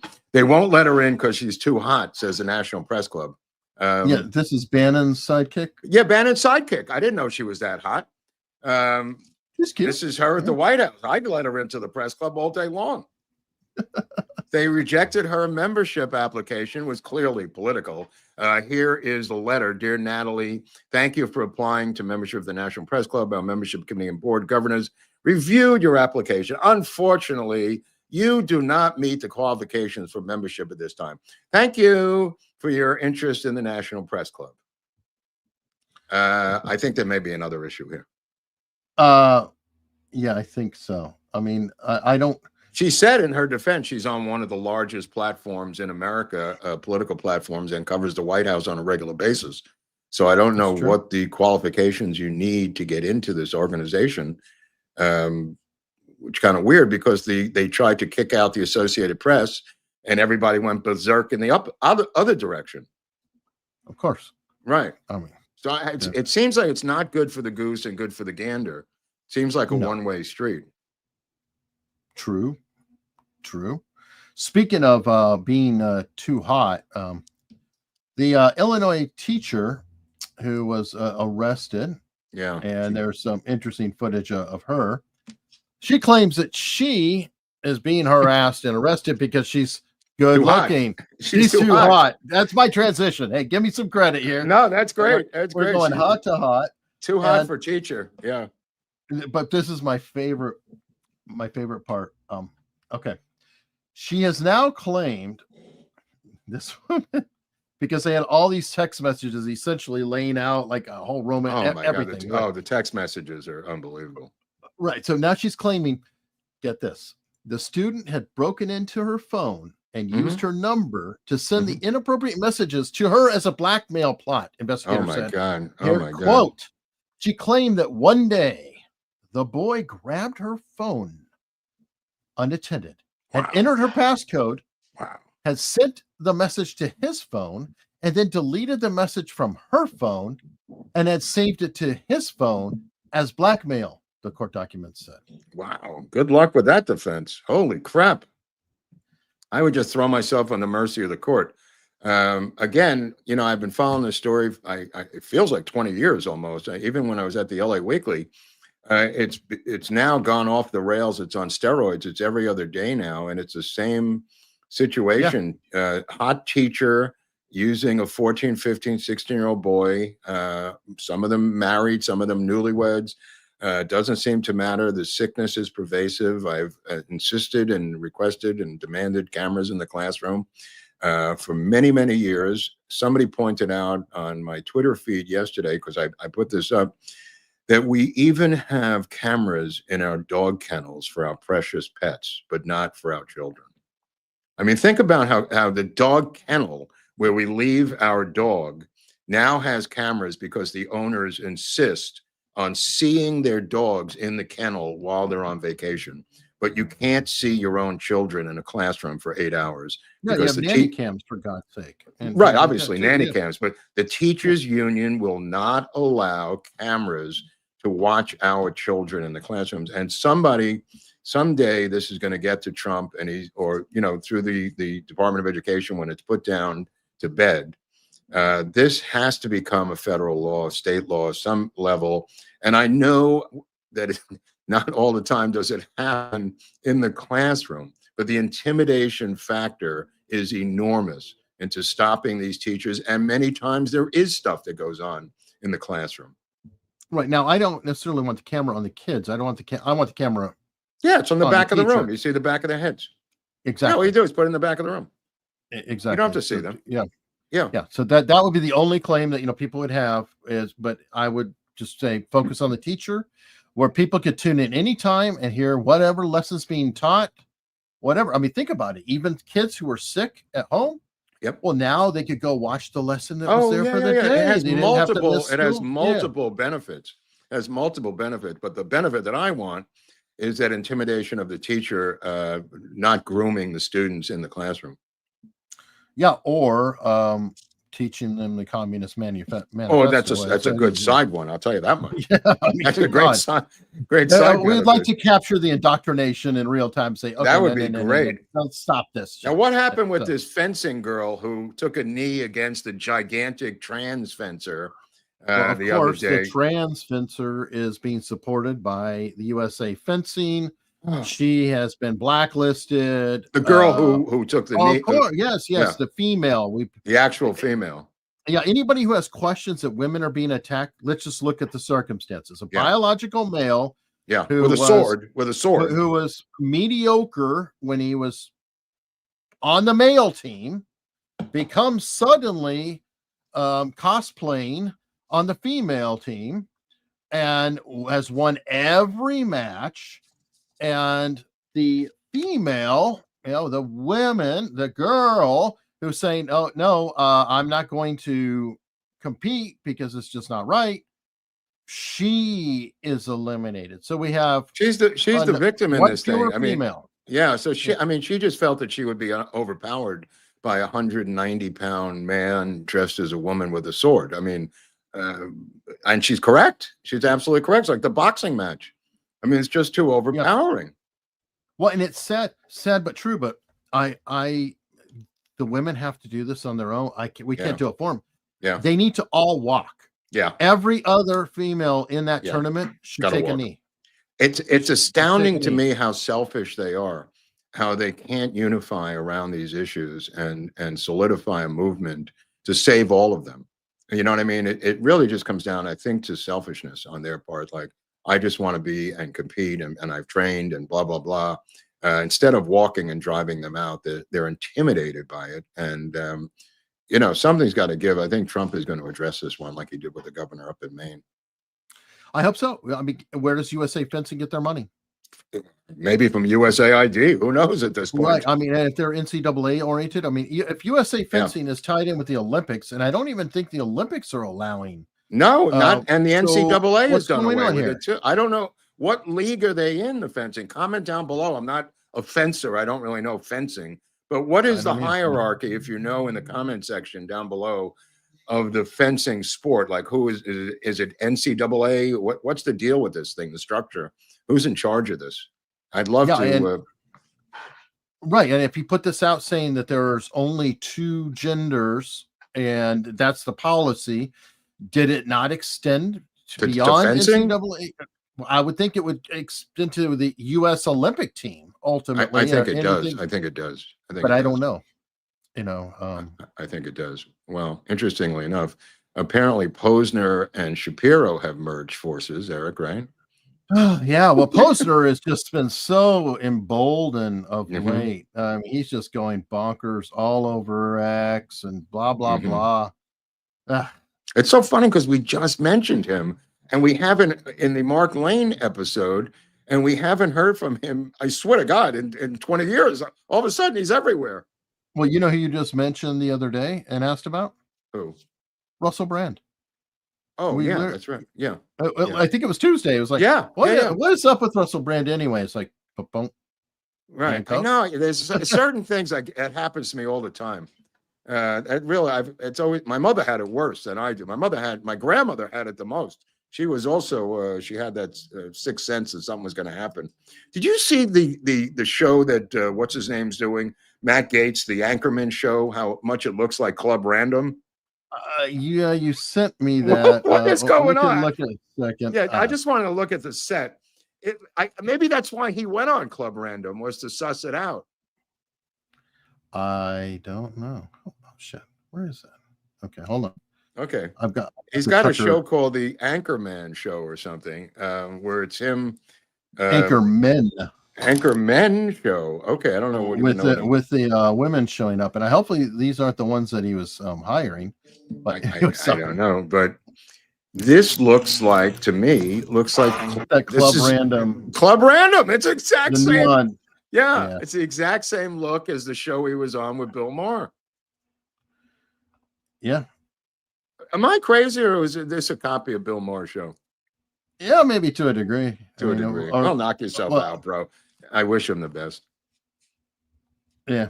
I wish him the best. Yeah, I don't hold any grudge against Matt Gaetz. I wish he was on our team doing stuff. You know what I mean? Well, it'd be nice if he was actually being a congressman and all that stuff. But anyway. Yeah, but I think we got like a 5-seat lead at this point until whatever happens in Wisconsin gets reversed. The one in Texas and Arizona, they're going to remain Democratic.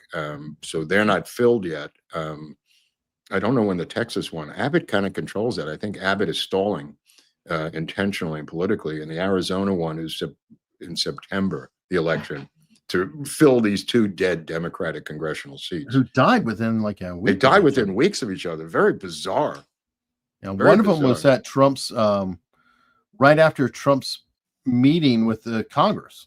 One died overnight at that. Right. And then I forget the other one died. Right. It is weird.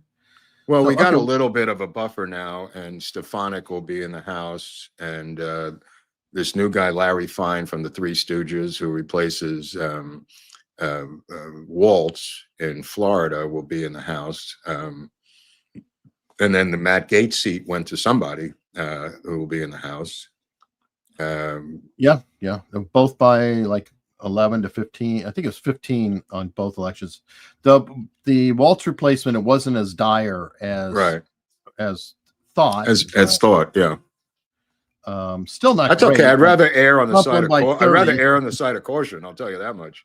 It still Yeah. was quite a cut because Trump won by 30 in that district, and then this guy won by like 15, 11. Well, as 15. I said on the Viva show with Rich Barris the other day, the fact that Trump had to direct his muscle to Florida instead of Wisconsin, I mean, in a perfect world, Trump should have been in Wisconsin helping that election there for the Supreme Court. He couldn't because he had to go to Florida for this nitwit Mike Waltz's seat.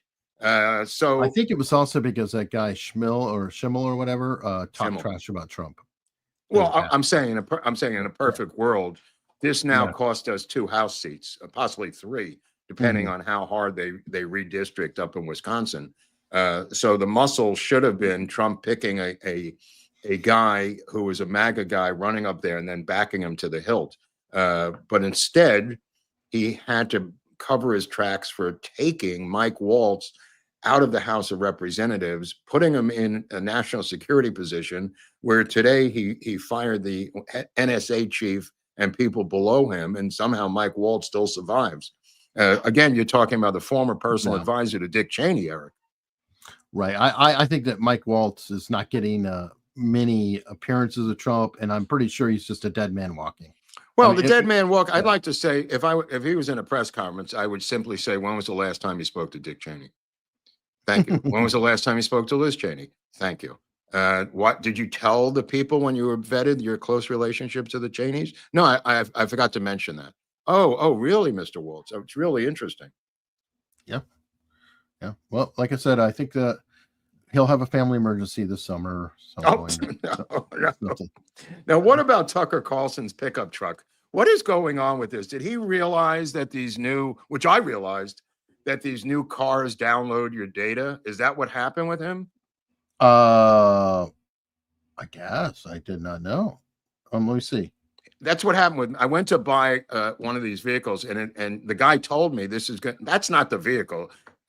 Again, they show that in the picture, but I think he bought a brand new pickup that downloads all your data, like all of them do now. It's a little confusing, this story. Well, it's talking about he had a 1987 Silverado with no electronics, right? Right. So we're downloading information from the internet. Okay, he must have bought a new vehicle to replace his old one. That's what I'm thinking. Yeah. Yeah, and then he freaked out. Because they keep showing that in the picture, and there are no electronics in this. That's the 87 Chevy Silverado. Right, exactly. If you know in the comment section, please comment down below, because I think this is about a new vehicle shown there, which downloads every single thing. I went to look at a car, I forgot what, an SUV recently, and the guy said to me, if you get this year model, it's going to download every single thing you even do on the map. You know, even the GPS thing. Not only I don't know when that started. 2016. Somewhere in there. I don't remember the exact year, but yeah, I mean, most vehicles. It's got to be a way around it. If anything that has OnStar, first off, you're screwed. If you could comment in the comment section, I'd like to know how to beat the man in his own game. Is there a reach around or a get around to unplug something? And any of you gearheads know how to beat the man at this surveillance game? Eric and I would appreciate looking in your comments in the comment section. Yeah, I mean, or go to Counting Cars and get a custom old. I'd like to know if there's a way around it. You know, if there really is a way to beat this surveillance game in your own car. Yeah, don't let it link. They're saying, that's a key thing, is how does it connect to Mama, and how do you shut it off? And whatever. I'd like to, as an idiot, I'd like to know how to do that. If somebody can explain. Some of them, though, by the way, those who love Teslas, can't disconnect it. I don't even think the car will run if it's not. Oh, no, I'm not talking about that. I'm talking about a regular, modern GMC SUV or something, Right. Now we're going to be going to Vegas. I'm bringing a vehicle. I don't know if I'm being surveilled in Vegas, but we're going to go to Vegas, and we're going to meet that big brain Barnes. Look how big his head is. See, the reason that head is so big is because that brain does not fit in the size of a normal skull. When you come to the show, to the meetup in Vegas, I hope you're all coming, you will see the enormity up close. Don't let him see you looking, because that's kind of rude. But if you get in back of him, you'll see how big that upper portion of his skull is and how big of a brain he has.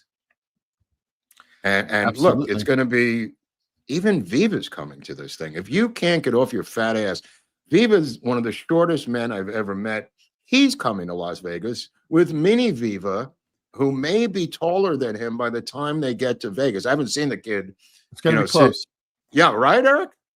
It's going to be close. That kid may be, by the time we go to Vegas, April 12th, that Saturday night, at Frank Sinatra's favorite restaurant, we are, and I think you could put your phone up to that squiggle thing, according to Hunley, and you could buy tickets on that squiggle. Yeah, it's called a QR code. I don't know anything about it. Don't try to drag it me at your TV, and it will send you right to the place where you can buy tickets. Oh, right on, right on. There's still a few available, but it's looking pretty good. Right. Okay. So Barnes will be there. Viva's going to be there. Hunley's going to be there. I'm going to be there. My wife will be there. Mrs. Hunley will be there. Mini Viva will be there. And who knows, there seems to be a regular crew that show what? Nate just pointed out that David is part of the Disney controversy.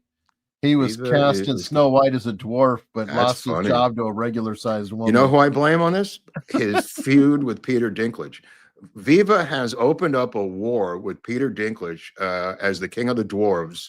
And Dinklage, who was vicious, trying to box out anybody under the boards who tries to get in and take any acting role as a dwarf, small man person, or whatever you want to call the current politically correct name of dwarves. He is now in a battle to the death with Viva, because he thinks that it's not true. I mean, Viva's not trying to muscle Dinklage, but Dinklage is so hyper protective of his dwarf empire that he perceives Viva to even be a threat. And boxed him out of Snow White. Well, Viva is a giant amongst the little people. Is a giant, and there was Sleepy was one of the one of the dwarfs. Sleepy. They changed the name to Jewy just for Viva, which I thought was a nice touch. And still, Dinklage went crazy. Still, I mean, this guy's a madman, Dinklage. I mean, let me tell you something. This film itself, this Snow White and the Seven Dwarfs, may be the one to break the studios back financially. The losses may be that enormous, Eric, from what I'm hearing. Yeah, we're looking at 300 million or so. Yeah. Because they put in $280 million to make it, another $150 million to market it at least. Well, more And than that, like 220 to market it. I'm Yeah. just saying what was Yeah. reported. Yeah. And I think it pulled in 70 million, 80 million so far. Yeah, it's not going to grow. I mean, it's going to, die even. But they're going to pull it from the theaters. That's what happens right now, because the theater owners, just people at home, know that the financial arrangement between a theater and the studio is 50-50. So the truck pulls up on Monday. They give them half their money and they're on their way. But after a while, the theater wants another film because they don't want the theater filled with 5 people. You know who's praying for that right now, right? Who? It's Joe Neerman, our friend, Good Logic. Okay. His audience forced him to watch Snow White on Sunday. So I bet that right now during synagogue or whatever at a synagogue or home, he's praying right now that the theaters push the movie out so he doesn't have to go and watch the movie. I see what you're saying. Yeah. No, it's and the chick, I don't know what's going to happen to her. I mean, Mark Platt, the producer, is a very powerful producer out here. He literally had to leave the dinner table, get on a private jet, fly to New York, and stop her from talking to the press. And her career may be over because Platt is a very powerful Hollywood producer, and he is infuriated by, it's not even her talk about the Palestinians. It's the fact that she wouldn't shut the fuck up about everything and promote the film like a normal actress. Yeah, she called it a stalker movie. Yeah. I mean, she just trashed it. She's in violation of her contract is really what's going on. If she looks at her contract. I wonder if you could pull her pay. Well, they're definitely going to pull parts from her from Disney. That's for sure. I mean, that's not going to happen again. Well, let's get through some support. We got a lot in here. Jack Remington's a new member. Jelmer Solinger. Why is Morley convinced Lee was in Mexico? I believe that his deep state sources, if you read the book, Our Man in Mexico, if you read the book, they are feeding him such incredible details of what the line of bullshit is. Without documentation, without acknowledgement, he writes in detail every single move that Oswald, quote unquote, makes in Mexico City. None of this substantiated by anything other than Morley's book and them occasionally writing something that he was in Mexico. This has never been substantiated. They tortured Sylvia Durand almost to the death to make her admit that she had encountered Lee Harvey Oswald as the secretary at the embassy, the consulate, that is, the Cuban consulate in Mexico City, because he wasn't there. Why would she get tortured nonstop to just simply say the guy was there? What do you want from me? She's got nothing to do with it. Why Morley supports it as a Washington Post deep state reporter, you'd have to ask Morley that. Yeah, I do not know. All I do know is a obscure guy named David Atlee Phillips famously said in public that Lee Harvey Oswald was not in Mexico City. Who should I listen to? David Atlee Phillips, the mastermind of the assassination, or Jefferson Morley? No Filters is a new member. Thank you. I see a rumble rant from Paul Rose 76 saying, you downplay the JFK documents that were released as insignificant, but look how the stock market is reacting to them. What? I think that was a joke. Oh. I'm pretty sure that was a joke. Okay. But anyway. There should be like a letter J that you put next to whatever you say that's a joke. A letter. Well, that's like they need a sarcasm font. We need an emoji. We need an emoji for each thing. A sarcasm emoji. Maybe there is one. I don't even know. Well, I do. Especially on these I comments, do rolling eyes for sarcasm. Rolling eyes. Okay. Sometimes, sometimes. But or bracket, sarcasm, bracket, whatever. Adam Wasserman, thank you very much. He invented the Wasserman test, which is pretty famous, as people remember, the creator of the famous Wasserman test. Go ahead. Pinochet's helicopter tours. Congressman tried to bait Stone over Signalgate. Yes. They were again. This is all on the hands of Luna, the committee chairwoman, who has a gavel for a reason. Yeah. I did not hear the gavel all day. Nope. Shane Culkin with the super sticker. Thank you. Say hi to Macaulay. Adam Wasserman, he was trying to bring up the Hegler signal chat. Yeah. Yeah. I mean, why not? I don't blame them. Diffuse If I was 56. them, some of them said he was a Democrat, JFK. They tried to link themselves to him. He created USAID. That's true. And then they tried to denounce Trump and the dismantling of USAID. That's fine. I don't blame them for trying, but you got to push back. It's your committee, for Christ's sakes. Yep. Oh, cute. Somebody said JFK as in just effing kidding in a Rumble, about that earlier tweet. Diffuse 56 gifted 5 America's Untold Stories memberships, which we do appreciate very much. Traffic. Have you both ever considered writing a book on the assassination? I don't have time. I got to do the show. Yeah, The this show is is the better book. than a book. It's much better than a book. Phil Porter, 199. Thank you. Alex Heidel is here. Hey, Morley, quit framing me. I'm just a patsy, you prick. That's funny. Well, he seems to have it both ways. Like Eric said, he says he didn't fire a shot. He did fire a shot. He was up in the Texas School Book Depository. He wasn't there. He was in Mexico. I mean, I've seen documentation that he had gone to Austin, Texas, to try to get his naval release reversed, to a standard release thing, Eric, in Austin from Governor Connolly. And also that he'd gone to the employment agency in Dallas to try to transfer his unemployment from New Orleans. There's a woman there who is in a 302, if I recall, from the FBI, claiming that he was in her office looking for his unemployment. And also the receptionist or secretary to Connolly remembers him calling, trying to see Connolly in Austin, Texas, at a time when he was in Mexico City, supposedly in Mexico City. All right. Roger Hunter's a new member.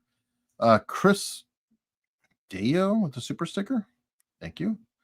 Thinking too much. Enjoyed Mark Lane episode this week.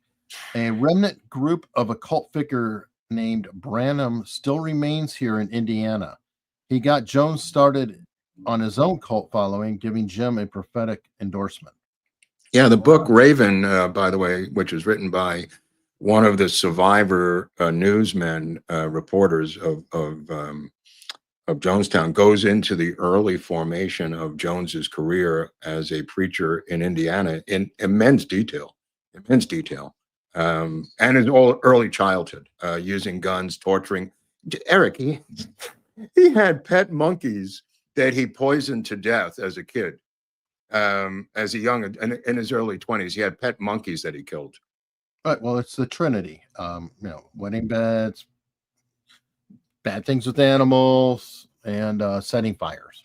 And shooting guns. He shot his friend in the foot with a .22. And kept shooting his friends with guns. There's that. All right. Yeah. Pirate Ken, avast. If Mark Lane pioneered JFK killing research, what about Harold Weisberg, who followed? He collected 250,000 docs and published 8 books, including Whitewash. He also wrote about the MLK and Bobby Kennedy killings. What about him? Yeah, I don't think we're. No, I don't begrudge him. But Mark Lane had a best-selling New York Times book. These were self-published by Weisberg, by the way. Mark Lane is the guy who, made the film. Weisberg did not. Mark Lane is the guy who wrote the resolution to create the House Assassinations Committee. I mean, you can't compare the two, other than they're both Jewish, which is kind of nice. Okay. Brian D. A year. I've learned so much. Thanks, Eric and Mark. Good to have you for a year. And let me see. Every video of Ruth talking about the authorities finding the empty blanket where Oswald's gun was, she chokes up. 1964, 2000's longest running play. Yeah, I mean, I got to give it to her. She's one of the greatest performers of all time. Again, their lives are always super long. All of these cats always live to be 100. They have the greatest healthcare in the world. But the fact that she never deviates from the play, she should be studied in intelligence school on how to carry out your assignment for the rest of your life, because nobody's done it better than Ruth Paine. Nobody. She's very talented. Yeah, very talented. Well, especially like during the Max good documentary when he's talking to Michael and her banging the dishes. Like, Oh, that was louder great. and louder and louder. That was great. Yeah. It's- Wow. Wow. It's got that passive aggressive thing going Wow. on too. Robbie Williams, good afternoon, gents. Great discussions. Thank you.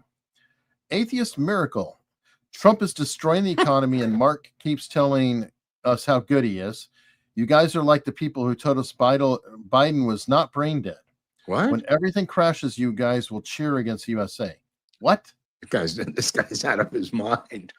Bro, the tariff thing will be over pretty quickly. Vietnam has already surrendered. You're going to see an economy that's going to be like a runaway freight train by the beginning of next year.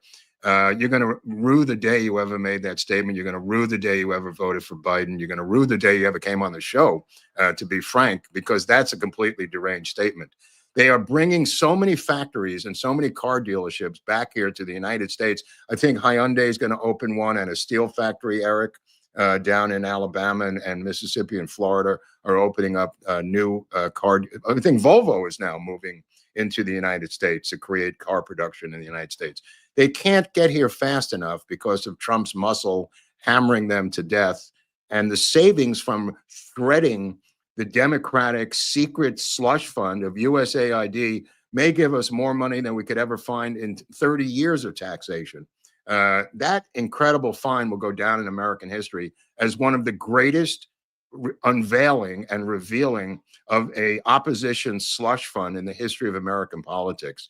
And that only took a month. What Musk did to this USAID thing was absolutely heroic, and he will be in the history books forever as one of the great heroes of American history. Oh, well, Atheist Miracle continues. Economy is great for me. I am rich. You Of course losers you're are the rich. people Of course who you're will rich. suffer under Yeah, Trump. like you're poor, impoverished people that you don't know.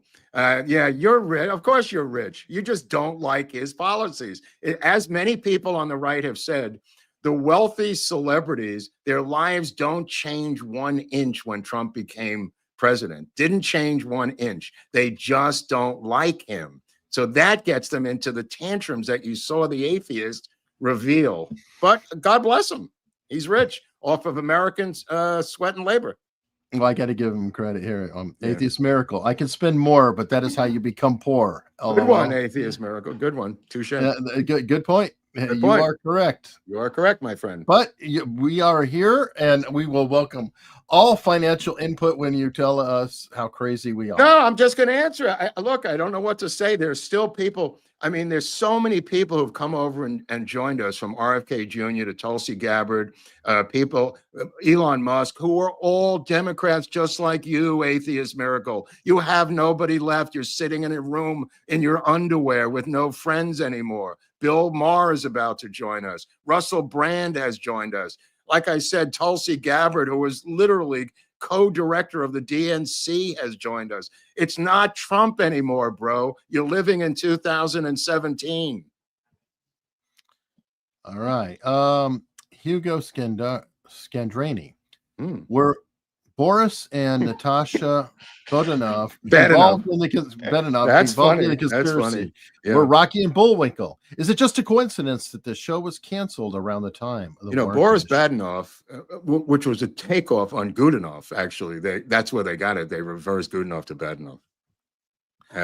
But yeah, they were the two spies from Rocky and Bullwinkle. Well, I knew Boris and Natasha never got the last name, but that's fine. Badenoff, yeah, Badenoff. But it's a reversal of Goodenough. I do like that though, and the show was canceled around that time. So Yeah, you could be Couldn't onto go any something. further. They ran out of ideas. Adam Wasserman, what if Trump appointed Waltz just to get him out of Congress? That's highly no. doubtful. No, That's highly doubtful. I I don't think he had some military intelligence bona fides, having worked as the advisor yeah, he's a to Lieutenant Colonel, to Steve, I Cheney. think. So, But there's other people. You didn't need to give up a congressional seat for that. yeah. Pamela Clifton, happy Friday, guys. Happy Friday to you, Pamela. Good to see you. 3V0 7V3. What is Oswald's alibi for the time in Mexico, if any? I don't know. He's dead. But the point of the matter is, what is the CIA's definition of him being in Mexico? They don't have a single photograph of the guy in Mexico. I mean, here is this. It's not just Mexico. It's not like he's in the middle of Paraguay. Mexico City was the capital of our entire CIA international operation in Mexico City. That's where the head of the Western Hemisphere intelligence chief was, David Atlee Phillips. If you can't photograph a guy who is a defector to the Soviet Union in Mexico City with a camera, because if you look in the documents, they say we may have a photo of some guy from behind. This is another document. It kind of looks like him in a crowd. Okay. How good is your intelligence if you simply can't photograph a man who you know is a defector to the Soviet Union, who you claim is in Mexico City at a hotel that you name, at the embassy that you name, at the consulate that you name, on the bus that you name, but there's no photos and no wiretaps and no sound of him using the phone because he wasn't there. Yep. Dustin Russell had to enlist the help of a dance troupe performing in wheelchairs who choreographed a moving path back home, but I made it to the show. You know, this guy's a dog of war, this Dustin Russell. He has to go up against a lot of opposition to get to the show every week. And does great work. Right. For that. One time he took on a midget baseball team at one point with little miniature sluggers. Yes, and you will get a chance to meet Dustin, I believe, in Las Vegas. Oh, that's good. I know Dustin definitely that's is good. scheduled to go. I'm going to get a ticket right now. Good idea. And by the way, folks, you really might want to get a ticket. It's at some point we got to shut the door. I'm doing the show from Las Vegas. Right. We're going to run out of lasagna. I think we're having an Italian Sinatra kind of thing and dress appropriately. Don't come in shorts and tongs, please. I mean, Saturday night, it's also Pesach, by the way. We're going to hide the Hafi Komen from Viva. If people who know what I'm talking about, is Passover that night. And we're going to have a Seder right there. And we're going to have Viva or mini Viva, hopefully read the 4 questions, the 4 kashas. Okay. Hunley has no idea what I just said. You are correct. I don't. And I'm like, that's fine. I'll get the Jew lesson later. Somebody will send me a DM. Mm-hmm. Wes, I don't think any of those reps have even bothered to watch Stone's JFK movie. Yeah. Probably not. The ignorance and rabbit trails were astounding. Thanks for the show today. That is, Wes, thank you. That point. is kind of weird. They didn't seem to even have that Or basic... Destiny Betrayed. That would have been perfect too. Just what if they just spend 2 hours watching Destiny Betrayed before the hearings? It just shows you the lack of interest they have in their own work. Nobody's asking them to read the Warren Commission report, for Christ's sakes. Watch a goddamn documentary. She watched, or somebody showed her the title of Roger Stone's book, and she thought he was Oliver Stone. But holy crap, the lack of preparation is really what I was getting at. It was breathtaking, Eric. I agree. Fletcher Boy, stocks are on sale. You can't buy low if stocks don't go down. That's true. He's right about that. It'll be back up. Buying on the dip. It'll be back up. James Grant says, in Ben Shapiro's defense, I think he's just trying to debunk the Mossad connection. Yeah, He what is the doesn't know Mossad connection? Care how much Tell me of a about the Mossad positive- connection, because I missed that in the Posner's. 500. I missed that in the 500 books on JFK that I read. Maybe James can tell me the actual Mossad connection that I missed. Well, I think that he's saying that there's debunking it because it's probably not there. You know, they are discussing it, though, to their credit. I mean, Posner went into a long thing, how this is revitalized and added to the current climate of anti-Semitism. Credit to Posner for bringing that up. Yeah, it has. ISB Robinson, town I lived in had 4 or 5 factories before NAFTA, now 0. Glad we're finally trying something new after 30th years of free trade. Gen Z here. Welcome. Yeah. I mean, that's a great comment, bro. That's a great comment. He is bringing back factories. That is a factory that he is bringing back factories. So hopefully they'll come to a state near you. And soon, because it's going to take a while before they get built. And the cars will be first, I think. The cars, they'll be the first. Oh, yes. Yes. But, if we could get the agriculture doing things that somebody released a video. Let's see if I can find that tweet because I ignored it. Somebody sent it to me and I ignored it, but Trump shared the same video. And I'm like, okay, if Trump shares a video, a tweet video, then that's to me Trump saying, yes, you are correct. Hunley. Oh, yeah. Hold on. Right. No, he's saying that he follows you on Twitter. Who does? Trump. Oh, yeah, right. You shared the same video. Anyway, he shared this video of somebody else. It's not from me, but I was like, as soon as I saw that he truthed it out, it's like, okay, well, this is Trump agreeing. Stock market by 20% this month, but he's doing it on purpose.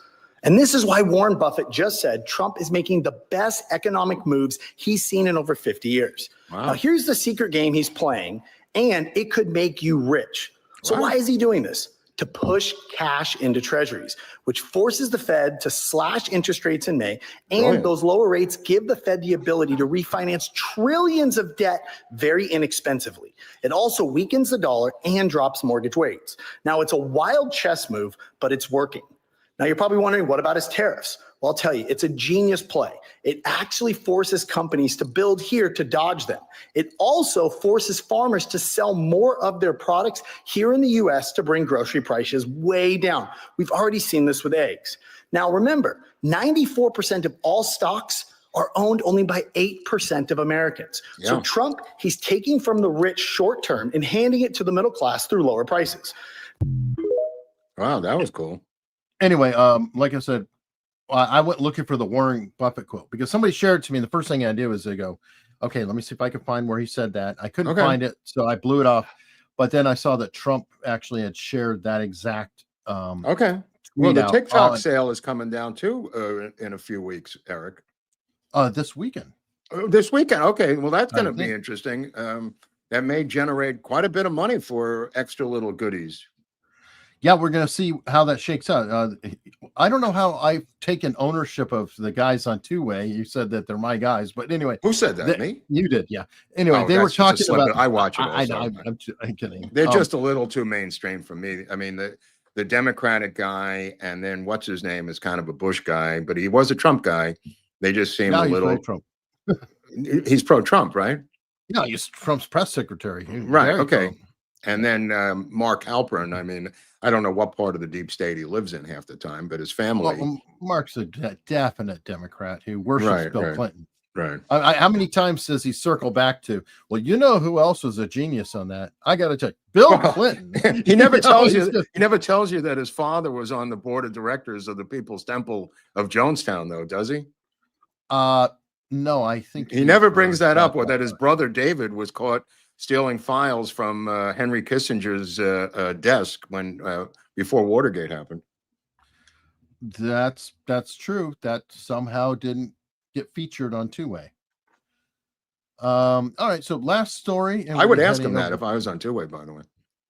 Oh, you should. I'd love to ask him those two, just to see his response. Look on his face of shock that anybody ever pieced these two items together. I mean, his father literally wrote the Pentagon Papers from purloined documents by a guy who stole the documents from the Rand Corporation and then had his father, that is Mark Halperin's father, write them up in the form of press stuff that was sent to the New York Times. Wow. All right. Before we go to locals, little piece of entertainment news. We'll see where it's going. Amazon has announced, Amazon MGM, going to a new James Bond movie starting now. Now, who is going to be James Bond? Put it down below who you think. Because people are saying Henry Cavill might be the best. Think he's a good choice. He's a good choice. That's been the bulk of people's voting. It was Henry Cavill. I don't know who else. People, if you have an idea of who you think James Bond should be, put it down below in the comment section. They prefer a Brit, obviously. I mean, Idris Elba was talked about for a little bit, but I think Idris is too old now. Yeah. And I think Henry Cavill was being considered and then rejected. Yeah. But maybe again, and with a good reason, though, because Cavill said that he may be too old because they want somebody who's going to play him for 20 years. I Yeah, have well, one it's choice. I'm several putting minutes. my hat in the ring right now. I'm throwing it in. You ready? Hmm. Thomas Hardy. And I'm going to leave it at that. Isn't he too old? He's Campbell's Not for age. me, he's not. Well, I know you like the guy, but anyway. Thomas Hardy, my friends. All right, well, that's the perfect last question. Is James Files a credible story as to being Well, the he's talking about JFK James Styles, president? which is a different guy. Jimmy Styles Oh, that's a good point. is a Yeah, yeah. musician. I don't know how he figures into the JFK thing. Jimmy Styles was a session man who worked out of Memphis as a bass player. So I don't know if he was involved. He could have been. Good point. But if Jimmy you did mean Styles- James Files, it's not. No, James Files. I don't know why you would even think of James Files, but Jimmy Styles, he's right. James Styles, a credible story. No, I don't think James Styles was there as a bass player. All right. Well, we're going to head over to locals. Again, you can keep watching over there. You can. You can be a member on locals for free. There's a link in the description. If you're on Rumble, YouTube, whatever. And you know, before you go, hey, if you like this kind of thing and you haven't done it yet, look down. Is that subscribe button dark? Oh, Is yeah. it What is the big bleeding? deal about it? Eric's right. And we I don't crossed know. 124,000. Not with these people's help. Not with their help. We had the help of some three-letter agency that probably was helping us out of Albania. But it wasn't these people are far too fat, far too lazy, far too paranoid for the most part of joining anything that could be traced back to them in the middle of Indiana, as if somebody's going to come and take away their cow milk. Just push the button, like Eric said. It's not that difficult. It's free.